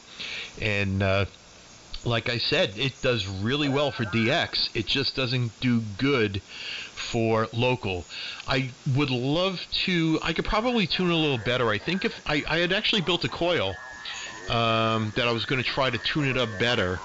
This way I didn't have to tune it in the shack. I could, if I put the coil in at the antenna, I'd probably do a better job.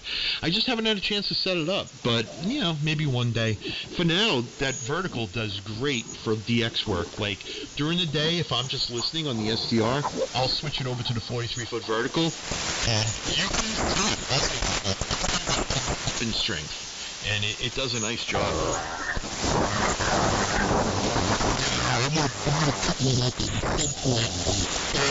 One more question. I hope it's not tricky.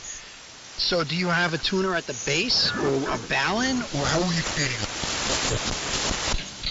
So, I have, in the shack, I have a Palstar AT4K tuner that I use, but quite frankly, I unexpectedly, I was literally just switching between the G5RV and the 43-foot vertical, and the tuner isn't really noticing much of a difference. I have a little bit more reflected power, but not much. I think, went up to like maybe 1.4, give or take. But I also, at the antenna, I have the DX Engineering. DX Engineering has a balun that they make for the 43-foot vertical. I don't remember the ratio, I'm sorry, not off the top of my head. But I mounted that at the base of the antenna. That got me down to 80. But if you want to go down to 160, then you need a base loading coil, which I built. Actually, I had Philip Neidlinger here. We were having so much fun just like engineering, like, okay, how many picofarads do we need? How big does it have to be? So we built that coil. I just never installed it, unfortunately. But that would probably make a big difference in the amount of energy that I'm actually putting up into the midpoint of that antenna. Cool beans. I appreciate the info. Yeah. I'm definitely going to put up a 40-meter vertical, but yeah, with a loading coil, it might work on 80. But yeah, I appreciate the info, Mike. W2 PHO. Mike, were you literally hot switching, or did it? Does the system drop the carrier for a moment while it's switching between antennas? No, I was actually hot switching. That was midstream. So here, I'll show you again. So again, I'm on the G5RV. The G5RV 1212. I'm pushing some power. Now we're going to switch to the 43. Boom. SWR went up a little bit, but not very much. G5RV 1212. Click. I'm on the G5RV. So there you go. That was hot switching between the two antennas while the transmit power was going on. It's pretty quick. It's pretty seamless. All right, I just want to have it go on record that I did not ask Mike to do that. Okay, so if he has pitted relay contacts, it's not that I owe him a new antenna relay. Just documenting that. Is your antenna switch make before break? I'm trying to figure out how in the world both the E-rig is okay with that load change, and B, that doesn't create havoc with the switching. It's literally a make on break. That's how fast it is. It's an antenna genius. You know, it's super smart. That's what it's designed to do. But no, I'm kidding.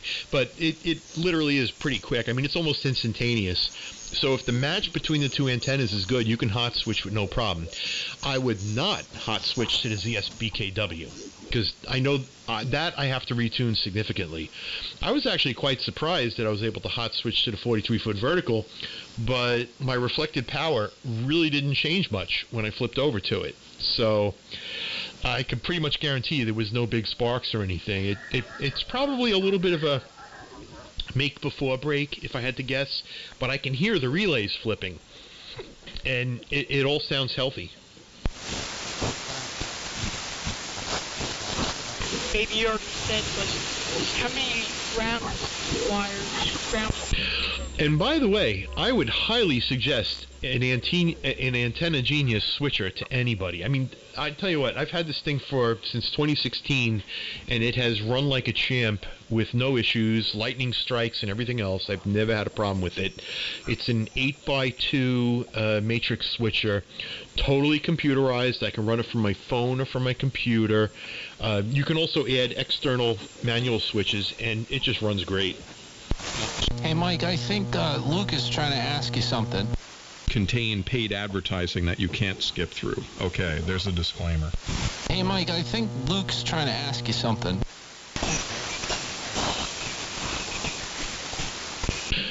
Go ahead, Luke. Yeah, how many ground radials do you have there for the 43-foot vertical?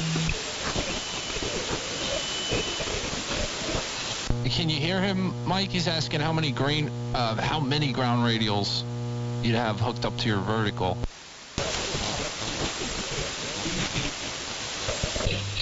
All right, so sadly there's a sideband clown that's a little bit louder, but if you can relay down to him, I bought the DX Engineering ground radio plate, and I put an even number. So I'm going to guess, I'm 90% certain I did 20 ground radials. It was 5 ground radials per side of the square. When you buy the plate, it's like a square. It comes with all the nuts and bolts. And I think I did 5 per side. Yeah, I'm 90% certain. So you're looking at 20 ground radials. Honestly, I don't think it makes much of a difference. It's like once they go into the ground, you're capacitively coupled to the ground. So, you're talking about minor variations. If you go, whether it's 50-foot or 60-foot radials, ain't going to make much of a difference. You just need that capacitive coupling down into the ground.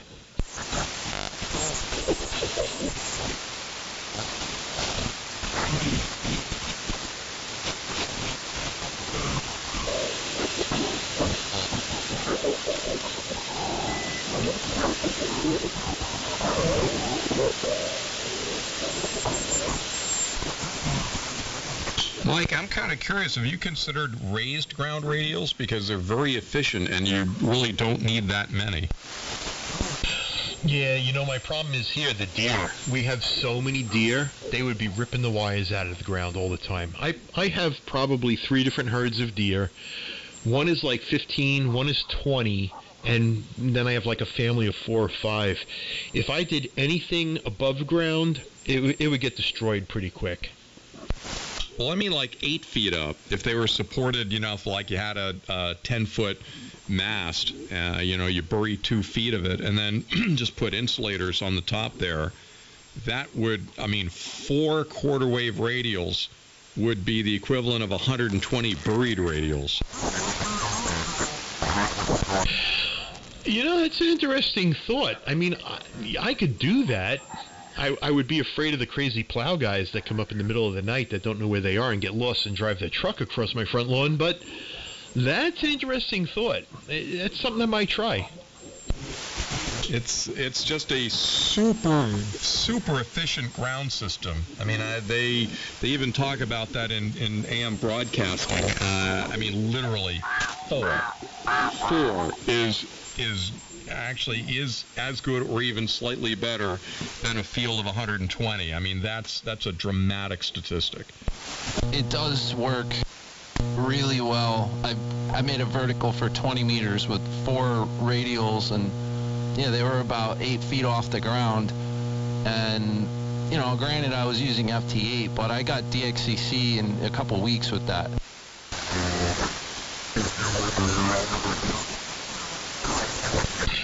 Yeah, I don't have to say it. I always love experimenting. So, but if anybody wants to come over and help, I would gladly take the help. It's a lot of work. I can't bend over so good anymore. That sounds absolutely ridiculous, but that's just a fact. It's gotten challenging. I had my little nephews here help me with the ground radials, and thank God for them because they got it done. Hey, Mike, I got some for you. So, since these things are grounded at the base, you could easily make that a pair of wires, right, to make up each of the ground radials, and then wherever you have the support post, just drop a series of those LED light strips down there. So now it's lit up day and night.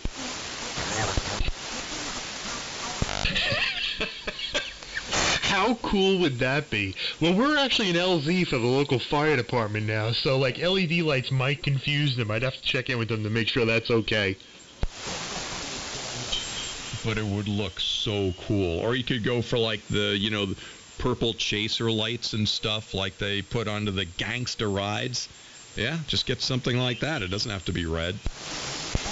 We just bought, if you go on Amazon, look for GoVee, Govee, GoVee lighting.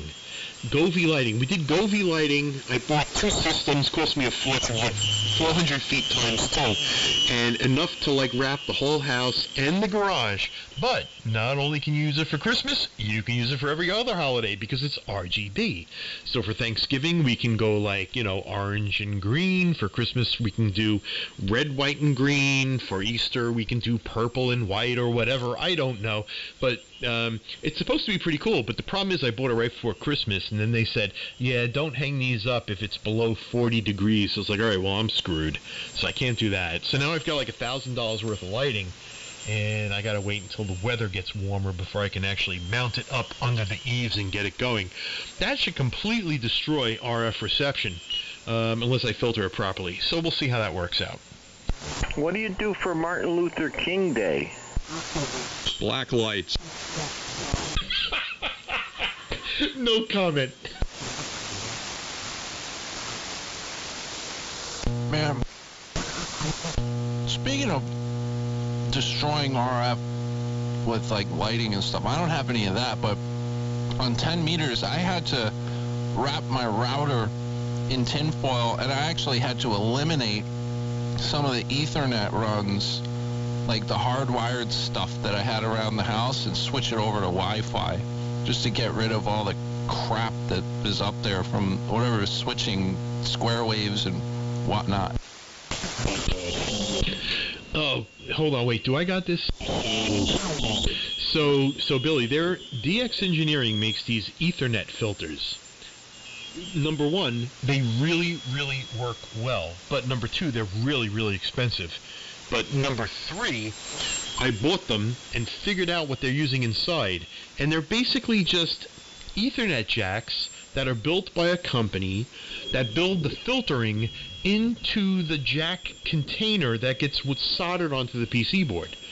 And let me tell you, these things are like magic. I've put them everywhere. Wherever you have like Ethernet noise, as long as you're not using PoE, because it breaks the PoE circuit. But if you want to get like gigabit speeds, no problem. I think they even have a 10 gigabit version. I can't remember the name. If you're really interested, I'll research it and send you the link. But I bought a boatload. I got like 20 of them.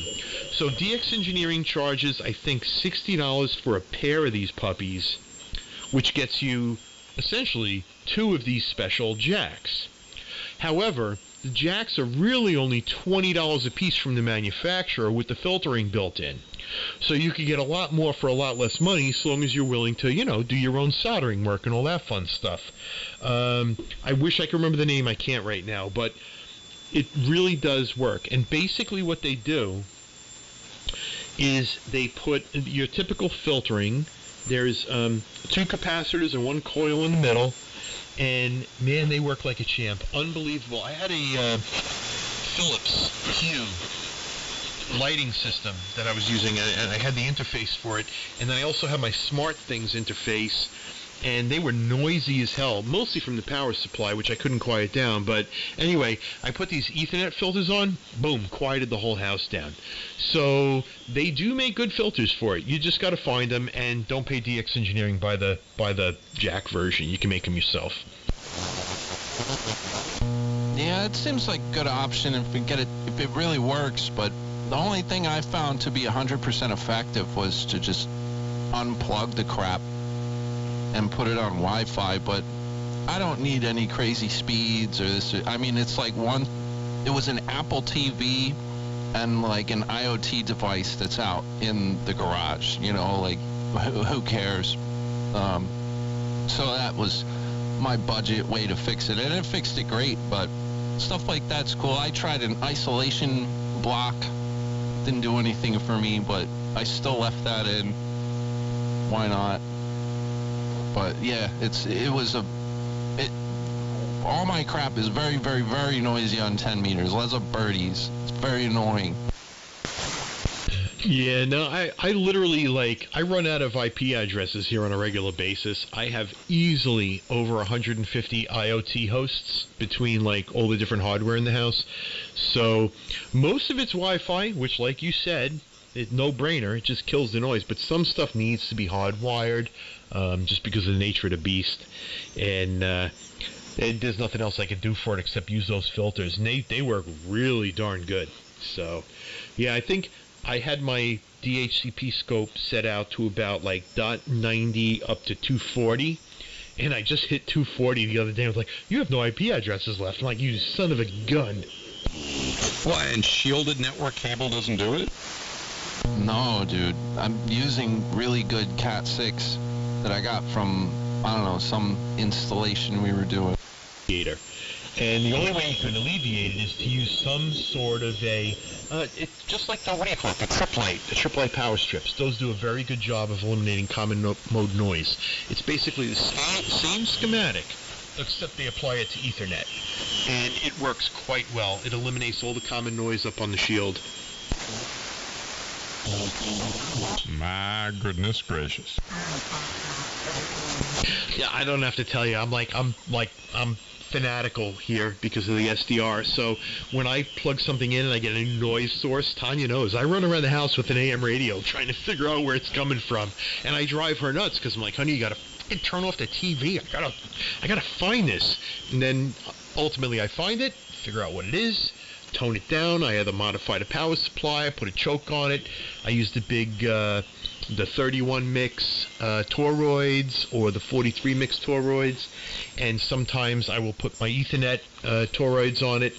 But yeah, I can't stand. I can't believe that these companies are allowed to get away with this stuff. Like when you look at some of the USB chargers that you can buy on Amazon, basically the less money you spend, the more noisy it's going to be. That's the bottom line. And I try to buy the best ones I can, but you know what? If they don't work, I put them right back in a box, and I just send them back and get my money back. You know, speaking of SDR mics, maybe you have an answer to this. I've noticed that on several occasions, your Kiwi maxes out at 3 connections. What's happening there? That usually means, so when I gave priority to the one decoder. So if it maxes out at 3, that means that somebody's using one of the decoder channels, basically. Wow, what's a decoder channel? Well, I mean, you could be decoding FT8 or CW, or you could be trying to triangulate a carrier. So if you're going to use a decoder, I give priority to those channels, and then whatever's left is what gets left over to the RF people. Holy cow! So that's, wait a minute, so if you connect to the SDR, then you're taking one of the RF channels, but then if you select, hey, I want to decode FT8, that takes up an additional channel? No, it doesn't take up an additional channel, it takes up a different channel. It just gives you a different priority. Now, on the new SDR that I'm going to set up this weekend, which is the new version of Nova SDR, you're going to see a big difference, because what he is doing is very different. Well, alright, wait, hold on. I don't even know where to start. I got 2 different SDR software packages I'm going to be competing with this weekend. One of them has a lot of decoders, one of them has less. And what you'll notice is that the decoder channels always take preference. That's just kind of like by design, I guess, for whatever reason. But yeah, no, the Kiwi, if you get on a decoder channel, you're going to take priority over the regular listeners.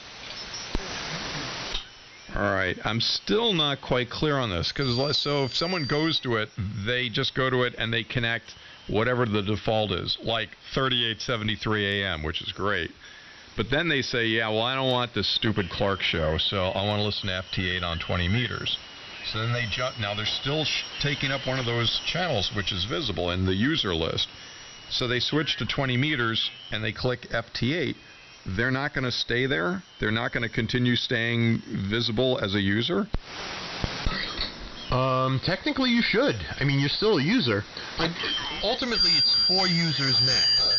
But I give priority to decoders. So there's a couple scenarios. I'll try to go through them all without being boring. But if I have 4 channels in consumption, and let's say 1 is running a decoder and 3 are just listening on lower sideband or AM or upper sideband or whatever, and you log in, you can park, and you can listen to one of the other decoders and then wait for your chance to hop on and then become your own channel. Or, is there an or? No, not really. No. Yeah, basically you just sit there and you wait for somebody to jump off. Once you jump off, then you become your own channel. Now, if you get on and you become a decoder, like I said, the decoders always take priority. So if you become a decoder and somebody jumps on but all 4 channels are consumed, you're going to see 3 available. You won't see the decoder, but you'll still have to wait in queue for one of the other analog channels to give up their channel, trying to think of the best words to use to describe this, to get into that slot. But you could always park on somebody else's and listen to what they're doing. 9 times out of 10 you get on there, somebody's probably going to be on a frequency that you might be remotely interested in, like 3885 or 3875. So you could camp on top of their signal until they're gone and then you take it over. All right, so I'm going to rephrase it. I'm going to try answering my own question, and you can say whether I've nailed it or not. So when you connect and there's room, you see up to 4 channels. If all the channels are taken and you're going to be the 5th person on there, you'll only see channels available that you can camp onto, which are RF channels. So if there's one that seems missing, it means that one of those 4 people is listening to a decoder, which you can't camp onto. Oh my God, you just said that so much better than I did. Thank you very much, but you are 100% accurate. All right, you know what was the confusing part there is arriving and seeing the user list when there's room, and then arriving and seeing the user list when there isn't room. So the display is different. That's where the hang-up showed up. Yeah, the bottom line is you can't camp on a person's channel that's using a decoder, because you could be using any decoder. So they don't let you camp on that. They only let you camp on the analog. But if you get on and yeah, no, you said it perfectly. I'm not going to confuse the situation. It's all right. I've got my answer. It'll all be really clear the next time I see that. I was just because I had meant to say that. Like, how come you only have 3 channels there? And I should have been more specific and said, and you can only camp. But yes, it's when all channels are used, and the missing channel is a decoder channel. All right, all good. Woo, man, I feel like I learned something, and you can ask folks on this frequency. That's a big deal. So I'm going to be posting in the K3FEF group on Facebook. We're going to be changing this weekend. First of all, 2 things are happening. I'm going to be upgrading Nova SDR, which is much more efficient and much more resistant to crashing, which is what I've been suffering from a lot lately. And that will be phase 1 of the changes. But there's a new SDR I found, which I will not disclose yet, but I'm going to set that up also, and I'll post it in the Facebook group. And that one's got a lot of decoders built into it. And they are claiming that they are better than Nova SDR. The interface looks a little bit more old school. Not too happy about that. But then again, Nova SDR almost seemed too new school for me. I like my controls to be dense, tight. I don't care about buttons. I want it to be tight, accurate, and just work. So we'll see how that all goes. But I'm going to try to set up both this weekend, and hopefully I'll have both running by Sunday night. And, you guys will know how to reach me. Ping me, let me know what you think. And we'll see how we get this working. I'm kind of hoping Nova SDR wins, because I think their FFT methodology is better. The mathematics that they use is better. It runs on a graphics card, GPU, so it's a little bit more efficient. But then again, GPUs also require a lot more horsepower. The WebSDR I'm running now draws 100 watts continuously, no questions. So it's like 100 watts all the time. That's 30 days out of the month. I can't tell you what my electric bill is. Meanwhile, the new one is saying, hey, we run on CPU. So if you only have 5 listeners, it's that much less power you're going to be consuming. So, you know, you can imagine a typical laptop draws like maybe 35, 40 watts when it's plugged in. So if I can get it to run and manage 30 to 40 users on 35 to 40 watts, that's a big difference in power consumption. And nowadays with today's energy prices, I don't have to tell you, it makes a big difference. So we'll see. I'm going to be playing around a little bit this weekend, and we'll see how it goes. All right. Well, we'll see just how many decoders that new WebSDR's got. I will be very impressed if it has a Timtron button on it. So you normally would hear, clip out those condensers to sound less cello-y. Then you click the Timtron decoder button and you hear, clip out the capacitors to sound better. I gotta find my decoder button. Timtron-isms. Do FT101C, I think, or maybe an FT101B, and I actually have a Timtron sticker on it because I did it all based on his modifications, and man, that thing runs wide open. It's like, holy cow, it's better than AM radio. You know, earlier this year on QRZ, somebody made a comment that he thought that the what is that? The Slimatron was a distiller for making beer, and I said, that's not beer. No, that's definitely not true. You wouldn't want to drink from that distillery. That's pissaline. Oh, yeah. Oh, man, listening to Tim tell that story is priceless.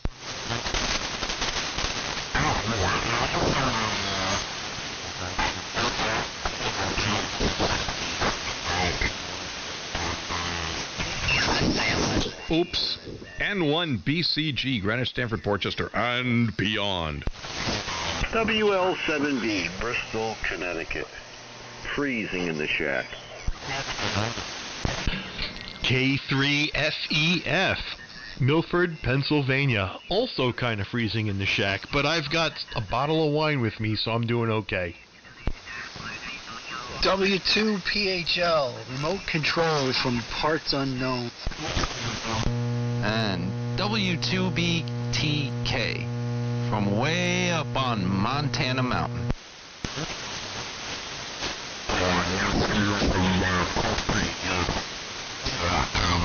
And KC2 CWM on Long Island. Happy Day Friday to all. Happy Day Friday for sure. I gotta switch up the sideband. I gotta see what are these guys doing and where are they from? That's what I want to know. Oh, I'm not hearing that. Yeah, wear Mike, wear dark clothing.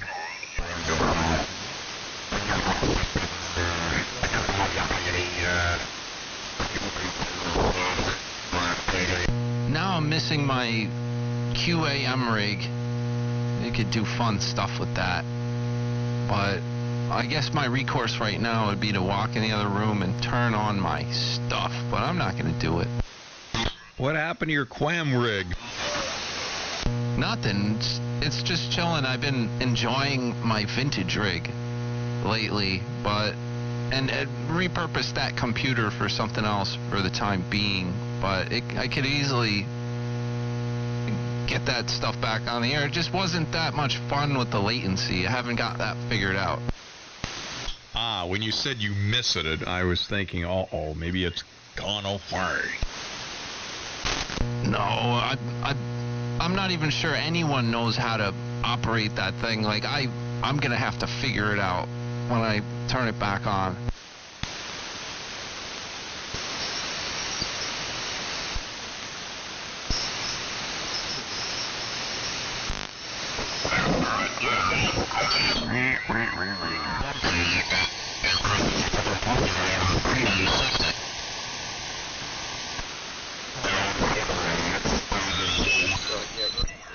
think he just said his brother married his sister. Oh, was that Ilhan Omar? Yep, that's how that works.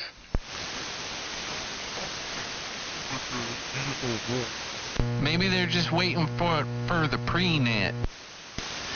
He sure got pretty lips, don't he? You got fries in them there? You're gonna have them fries. I reckon I'm going to have some French fried potatoes.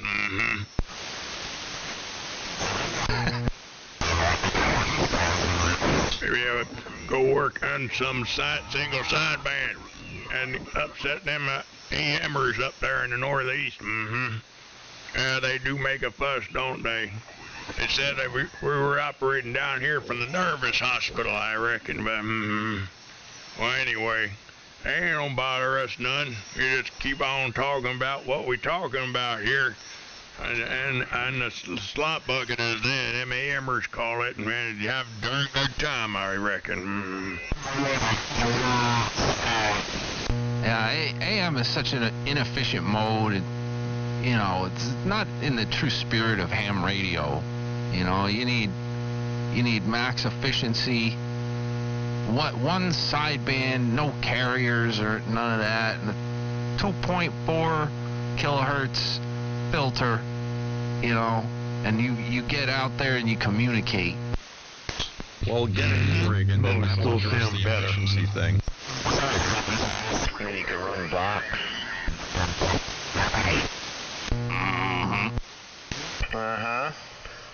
Yeah, I'm gonna go sharpen my lawnmower blade. That was a great movie. How do I call the police? One rule of thumb, people with Tourette's should never run Vox.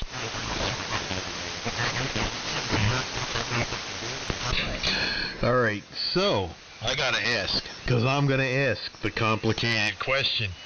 As an ex-New Yorker from one of the 5 boroughs that grew up there for the first 40-something years of my life, I'm very concerned about this whole Mamdani thing. I mean, I went through 9/11 firsthand at the base of the World Trade Center towers when they came down, and now they've elected a Muslim as mayor. I'm not going to hide the fact that I'm quite concerned about that, and that there's, like, something else going on. I mean, I know some of you guys are in New York. Anyone else a little bit concerned? Yeah, I'm concerned. You know, I'm glad I don't have to pay property taxes there, because he wants to give everything away. Free bus service, free subway service, free apartments, free this, free that, you know. You know, a Koran in every school. And Free Willy. I'll tell you, you know, when I moved from New York City, so I'm not gonna, I'll tell you the true story. I had a $1 million apartment building, and I was paying about $3,500 a year in taxes to the city.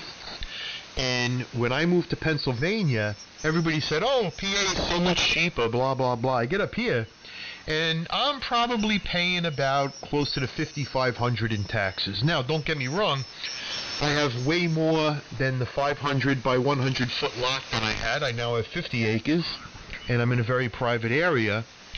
But, you know, we don't have garbage collection. We don't have, like, the roads aren't well taken care of. That's a private, separate thing. I have to hire a snowplow guy, so on and so forth. So when you talk about tax dollars versus what you get out of that, New York City was actually a very good deal. I don't know what everybody's complaining about, which is why I don't understand why this is such a big thing. I mean, did taxes explode? From what I understand, Nassau County and Suffolk County is still over the top. My aunt was in Mineola, out on Long Island. She's paying like $12,000 a year for her little tiny house on a small lot.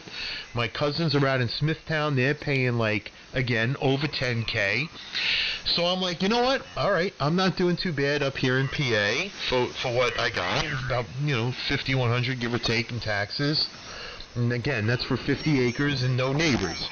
So what is this guy Mamdani bringing to everybody that everybody thinks they're going to like, what's so amazing?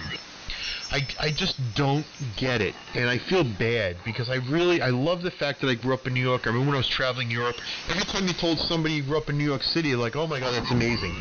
I can't really brag about that anymore because I abandoned New York, and maybe it's not the best idea. Like I always tell my friends, before you think about leaving New York, maybe think about changing New York.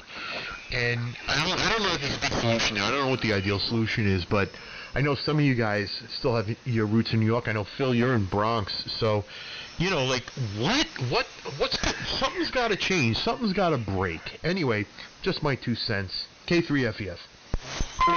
Yeah, this guy's going to break it. Somebody's going to snap. But yeah, he wants free health care and all that. Man, somebody's got to pay for that. No, look, my family's down in the city tonight. It's not as bad as they say it is on the news, but it's certainly not like it was. That's for sure. And what this new guy does, who knows? He seems like a real activist, and those are never good. They don't make for good mayors. So, well, we'll see what happens, I guess. W2PHL. No, Trump loves them. No, I don't know that Trump loves him. I think Trump knows that New York City is the biggest city in the world, and he's got to work with it. So, he's trying to make the best of a bad scenario. But I don't know. Kind of like what Phil said. We've never had a mayor that made a major difference in the change of the politics of the city in general. I grew up through a lot of different mayors, and I've always been a Republican. But hey, for what it was worth, I liked Mayor Koch.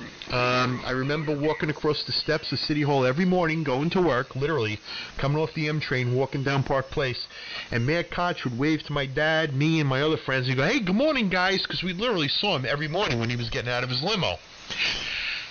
But he didn't make much of a change. And then Giuliani, I got my picture on LinkedIn is, you'll see me kind of shaking hands with Mayor Giuliani. And I thought he was a great mayor. Went through the whole scenario and situation with him back in the day. But, I don't think it ever made much of a difference. The mayor of New York City only has so much pull on what they can do. So I don't know what Mamdani's going to be able to get away with. I mean, but here I am, also, my friends that are still in Queens that are saying, "Oh my God, Mike, you can't believe it. They're putting up the city bike things. They're taking away parking. We can't even park our cars anymore because these friggin' city bikes are everywhere." I'm like, what really is the advantage to this? Like, whose decision is all this stupid stuff? I don't know. I hope some sense comes to New York City. I would never go back again, but at the same time, I understand why younger people would want to grow up there. It's a great place to develop, mature, grow up, get your career started. I think it's wonderful for younger people. I hope my nephew, he's 12 years old, I hope he goes into the city at some point and gets his career started there. So we'll see how that all works out. Anyway, K3FEF. Yeah, I lived down there for a number of years. Bruce, WL7B. And but that was years ago, when you had the combat zone. Not combat, that was Boston. You had 42nd Street that was completely crazy, and was the end of Canal Street. I caught the tail end of that. That Canal Street must have been great, like 1950, 60. You know what I mean? Arc 5 stacked to the ceiling. Yeah, but I can remember that. But yeah, too bad. Everything always changes. A lot of changes going on in the world. A lot of changes. So, we'll see what happens. I wish the people that live down there a lot of people are leaving New York. Trying to find some property in Connecticut. They're all coming to Connecticut. A lot of them. Just commuting, and which is okay. But it's like me out in Arizona. They've had the fires in California and the mudslides. So all those California people, they're all leaving and they're moving to Arizona. And they sold their $1 million homes and they're going to Arizona and just driving the prices of houses up, which is okay by me because my house, in a couple of years' time went up, like 150,000, which is great. But and by the way, I've got 2,400 square feet out there, and I pay $1,200 a year property tax on that. You can't go wrong.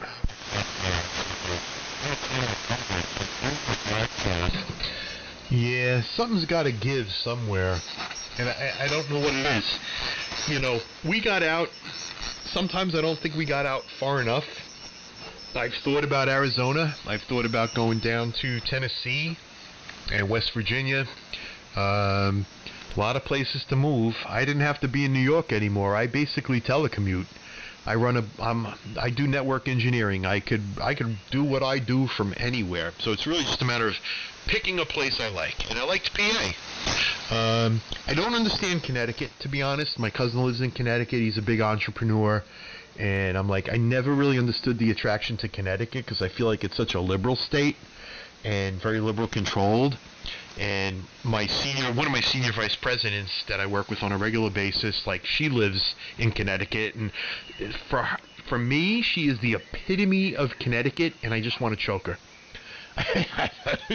So whenever I hear someone's in Connecticut, I'm like, okay, I get it. And don't get me wrong, I know there's plenty of conservatives in Connecticut as well, but at the same time, it's like, really, if you have one or two choices, right? You either change where you're at to be what you want it to be, or you get the heck out. So that decision comes down to the populace and really what they want. And Connecticut has never really shown any inkling of being conservative remotely. So that always kind of drove me a little bit nuts, even though I have plenty of friends in Connecticut. So I came to PA because at the time when I moved here, it was still a very conservative state. Now it's a swing state. And that makes me wonder even more, like, did I make the right decision? Do I have to pack up 3 more tractor trailers and go further west? So it's a challenging environment right now. The politics are very volatile, and that's a little bit sad because I think at the end of the day, I get along with everybody, and I think a lot of my friends do as well, no matter what their politics are. I got plenty of Democratic friends. I have some liberal friends, not extreme liberals, but I would say socially liberal. I got good friends, and they're not going to go away, and I'm not going to shut them down because of their politics. But like right now, things are very divisive, especially with Trump, and I'm not a super pro-Trumper. I would say I'm a moderate Republican, and Trump's okay, but like I'm not going to bow before the throne, put it that way. So we'll see what happens. K3FEF. Yeah, let me see if I got it here. Yeah, I got it. Agreed. Neither am I. I'm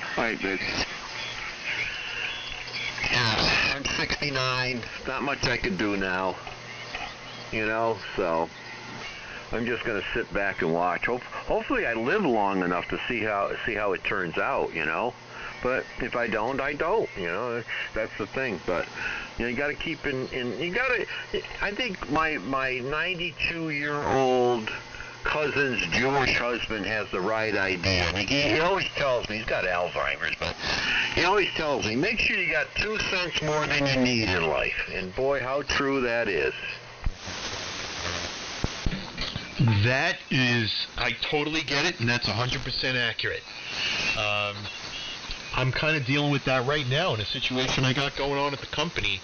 I'm not in a bad spot with what I do, but one of my friends, co-workers, senior vice president, guy I worked with for 10 years plus, they decided, for whatever reason, they were going to let him go. And I was like, I disagreed, and I let them know I disagreed. And now I'm trying to support him in getting something else going on. But, yeah, always make sure you get something else going on. I guess that makes me a bit of a capitalist. That's what I believe in. That's what my fundamentals are. You work hard, and you get returns based on how hard you work. That's it. So I'm looking forward to retirement, not going to lie. I think if all goes well, I got about another 7 years. My company knows that. They already have a succession plan in place.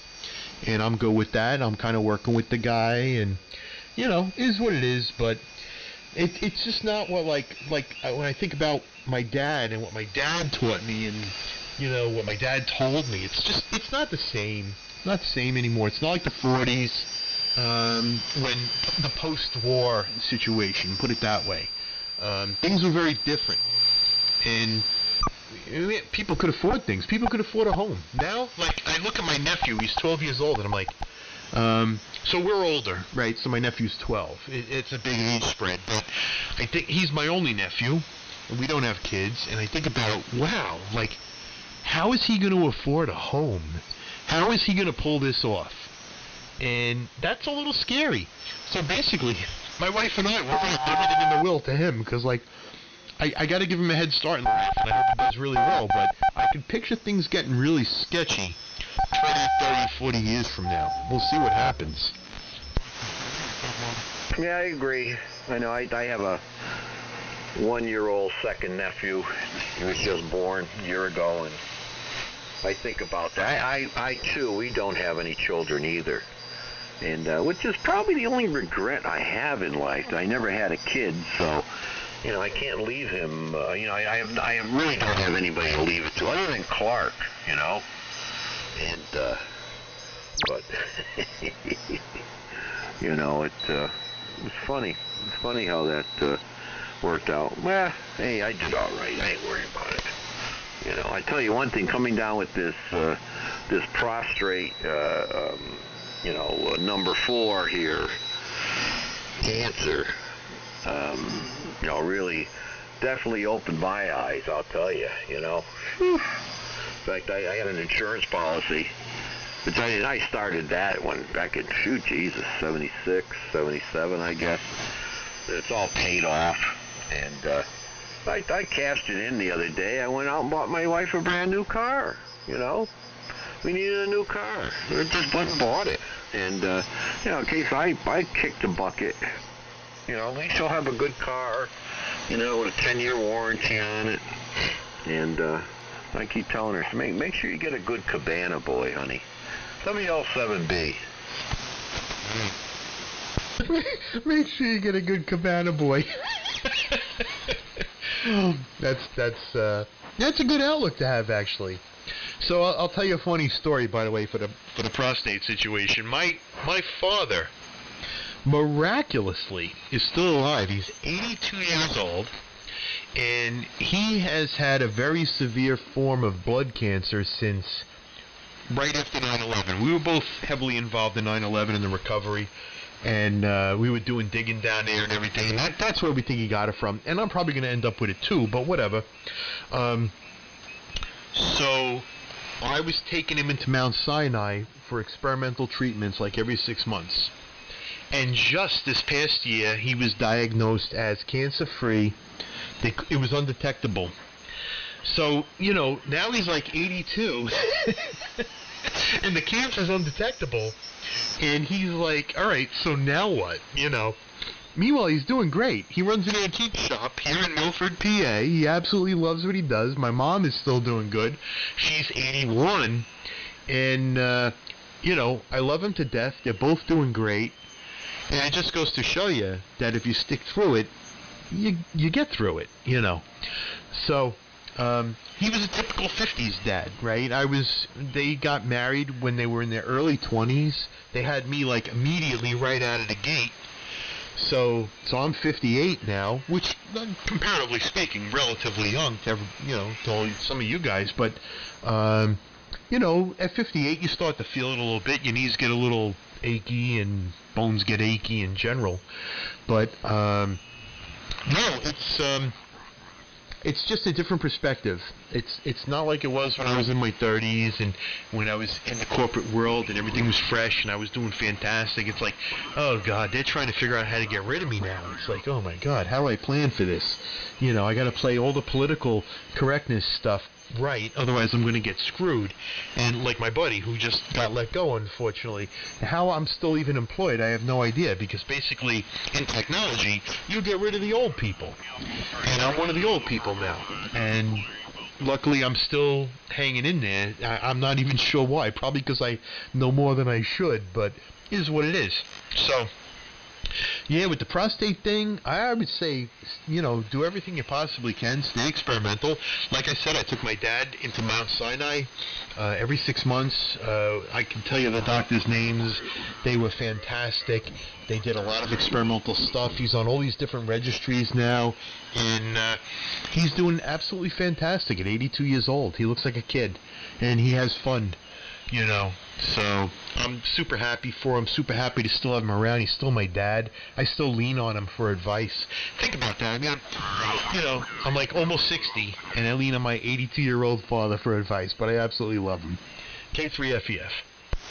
Well, you're very fortunate that you still have him. My mom used to tell me, what did she say? If you don't come and visit me when I'm alive, don't come to my grave and cry. And how true that is. She was in a nursing home. I used to go there every day and visit her. We're in the same town, no big deal. Sometimes I'd go in there and, oh my God, you sold my house, you son of a bee. She didn't say that word, but, and I said, Mom, I got some stuff to do. I'll be back later. So I'd leave. Come back there in the afternoon. Oh, my son, how are you? That was crazy. But the lady in the bed next to her, my mom was in there for about 3.5 years before she did pass at 88. Lady in the bed next to her never had a visitor that whole time, and her 3 kids lived in the same town. Come on. So, yeah. I still have 3 questions I wish I asked my mother, and I guess I won't find out until maybe when I pass on, I'll see, or who knows what happens. Probably just go in the dirt, So, in fact, I have my urn out in Arizona in the closet, and I want to get that urn so I could have engraved on it, just add water. Yeah, that's what I want engraved on it. Just add water. Boy, wouldn't that be nice, right? We just spring back to life. Yeah, I can sympathize. My dad built this beautiful lake house not too far from me, and I've told him, I said, why don't you move into town? Everything would be easier. You could go shopping quicker, and all your favorite places where you like to hang out, the antique store. He runs an antique store in town, actually. And I told him, I said, if you were in town, you'd get to the antique store real quick. You wouldn't have to drive in the snow and the bad weather. He refuses, he don't care. Snow, ice, doesn't matter. He will get in his car, and he will truck along and get it done. And he, honestly, as much as he scares me when I'm in the car with him, he does get where he has to go, and he's pretty safe about it. He was an old-school local 814 truck driver before he became executive vice president of a company, and he does a pretty good job, so I can't argue with him there. But, yeah, he gets it done. So, I can relate. I understand. He does not want me to get rid of the house. I told him, I said, maybe I'll keep the house. It'd be nice to have a lake house. We could come here on the weekends and kind of hang out, my brother and I, and just bring the families and enjoy. We have a little sailboat, so that may still be applicable. Not sure yet. We'll see, but it's, yeah, we're at that age now. This is the time. This is where things change and things, adapt and whatnot. So I hope. I can't imagine. There's so many of my friends that have already lost their parents, and I'm like, I can't relate, because I still got them, and I consider myself very, very, very fortunate. Oh, yeah, you are. You are. Well, I can see your dad. I've got a place in Canada on a lake, and, it's nice to sit on the porch on my swing and just look at the water, man. It don't get no better than that. Watch the day go by. When you said that driving, I had a friend, Frank. God, he passed away, but yeah, I didn't realize how bad the diabetes was. The guy couldn't see at all, and every time I drove with him, anyway, he says, "Hey, why don't you drive, Bruce?" Oh, I said, "Okay, Frank." And then I drove with him one time, and he couldn't see. So I had a bumper sticker made up, "Learn to pray, drive with me," and I stuck it on his truck. Hey, Mike. Yeah, go ahead. I'm still laughing about the poor guy. He couldn't see. That's a little scary, but go ahead. It's WA1HLR. Well, may I ask you, how old are you and how old are your parents?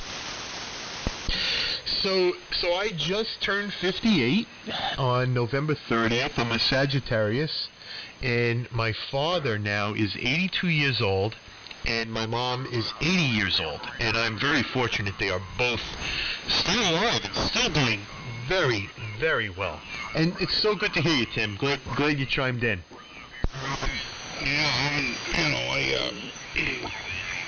tuned in here. I stepped into the room. I got a TV show I want to watch in about... Excuse me. I caught the cold a little bit ago when I'm in the cough mode. But anyway, in their 80s. What'd you say you are, 58? Man, you're a JM.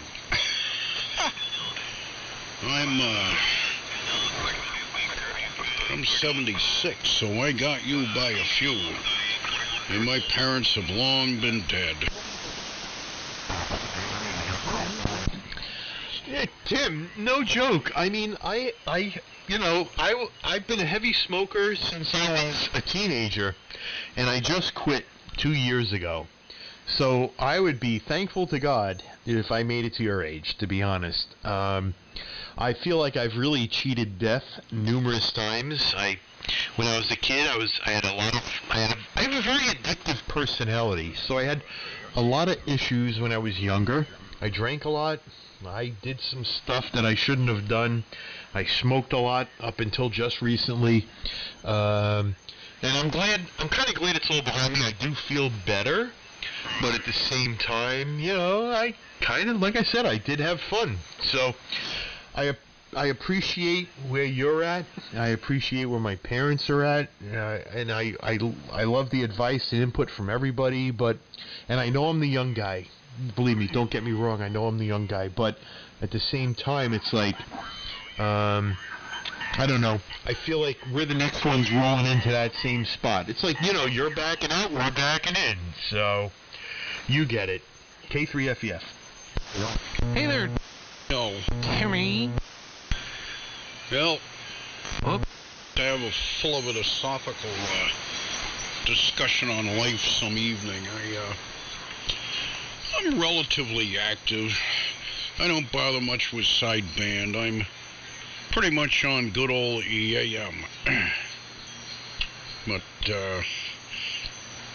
well, it's good. It's good to hear you. Everybody uses your crutch, as I call the remote SDRs, crutches, because a lot of people have broken receiving situations, and I'm lucky that I've been able to hold some people accountable and keep the noise down up here. But, well, good to hear you, and you too, Bruce. I didn't want to break up the in-depth conversation, because it's one thing rule that I've been trying to follow is don't just break in for the sake of breaking in unless you have something to add. Yep. Something to add. So, anyway. Well, I never took up smoking cancer sticks. I always loved my weed, and I used to drink more, that much more. Not a huge amount, but them back in the days when I did the piss and moon net, I'd polish off a whole bottle of wine. That was the whole thing. I wanted to do something that would make a mockery out of your typical net, traffic net, and still be a net, and raise hell and set a good example. But the time of the piss and moan that is come and gone. But I'd polish off a whole bottle of red stuff. And all the next day I'd be paying for it. So, no more of that. I don't smoke weed like I used to or anything. It seems like in the last number of years I've greatly pared back because I feel I should. I'll leave it at that anyway. I'm going to get out of here. Good to hear you, Mike. And, of course, Bruce. We'll see you later, K3FEF, and WL7B from WA1H, Yellow is back out. Hey there, Timmy. Well, Tim, wait, let me make sure I got this. Yeah? And if you're still listening out, I just want to say, so I guess I'm a little behind you, like, in vintage, because I'm still working on the red juice, and we're actually growing weed out back. So I guess, you know, those things kind of just persist. That's what we do. And it's all fun stuff. So thanks for chiming in. I'm glad you hopped in there real quick. Good stuff. And have a great evening and 73s. And I'm going to try to get on a little bit more often. This year, I got to say, 2025 was pretty rough for me. You know, we had some health issues and other things going on. 2026, I'm hoping, is better. And yeah, I know you're a bit older than me. That's all okay. You know, my dad's 82, and he's one of my best friends, honestly. He was, when we were growing up on Long Island, he was bartending at right outside of Belmont Racetrack at a place called Plattdeutsch Park. And I was working the bratwurst stand. And he was my best dad and my best friend. And when I took a break from the bratwurst stand, I would go over to my dad working the bar, and he would hook me up with a drink, and I'd go right back out to the bratwurst stand. And I wasn't even 18 years old. So we had a good time. So I never judge by age. I always love to hear people's stories and just where they came from. And everybody's got valuable input, and anybody older than me, as far as I'm concerned, knows more than me. So I'm always all ears. Anyway, 73 Tim, have a great night. I'm going to get some more of their red juice now. So I'll be right back. K3FEF. Yeah, all right, Mike. There's another station in there, but it's a TV show. I really want to catch it. It's already started. I may show up in a half hour as if by magic. This WA1H and y'all are backing out. What show's that, Tim? Washington Week on PBS. You know, how the Trump White House is delaminating. See ya. Enjoy the show. Have fun. Over the pipe. Hey, is everybody done talking about Trump? I just wanted to say, hey, Timmy from W2BTK. I've been out here a couple hours now. I'm probably gonna hang it up too, but I don't get a chance to talk to you much anymore. If you can queer me out there, but howdy do, W2BTK. I think I'm gonna sign out. Have a good night, Billy. Nice talking to you again. You know, stop by more often. I kind of miss talking to you. Yeah, ditto. I'm going to second that. Yeah, life's too short, buddy. You know, wait, you know, not. I you know, since they told me I got this cancer, you know, and it's bad. Boy, I'll tell you, I got a whole different, gave me a whole different outlook on life, man. You know, I even went and I bought a coffee at Cumberland Farms the other day, you know, and I never would do that because it was a waste of money, but I figured I'm going to go buy one of the coffee, so I bought one at Cumberland Farms, 99 cents, you know. I splurged. Yeah, man, well, I'm not that old, but I just turned 40, so the concept of, like, someday is getting like closer. Like it's all, but when is it someday? You know, you gotta do stuff. So I'll try to make an appearance more on 75 meters here. I've just had all my stuff on other bands, and you know, band changes are quite an ordeal around here. So I don't know. 10 meters is a lot of fun right now, though, man. A lot of fun. So this is fun too, though. This is fun. So, oh, the cat says hello. Yeah, boo-boo. We're on the air. All right, so 7-3, guys. I will catch you later from W2BTK. 73's Billy. And good night, Kitty. W2BTK, WL7B. Beautiful Bristol, Connecticut. Home of the Bristol Stomp. I don't think so, though. Yep, 73 Billy, have a great night, and good hearing from you. It's so coincidental. The one night I get on, you happen to be on. I remember doing this a couple of years ago. We had all sorts of fun like every other night, so good stuff. And nice hearing Timmy, too. It's, yeah, and Paul, we have, my God, there's so much history here. And you know, the funny part is, like, we're like late modern history. There's like early history from like that whole crew that like knows all the earlier guys, some of which are gone. There's such a history here on the whole AM thing that I find very fascinating, and I try to document it all when I can. And I got a lot of notes, believe me, and a lot of QSO cards as well.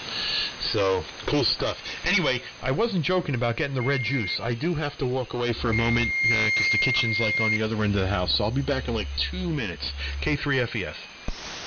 Yeah, okay, I'll be here.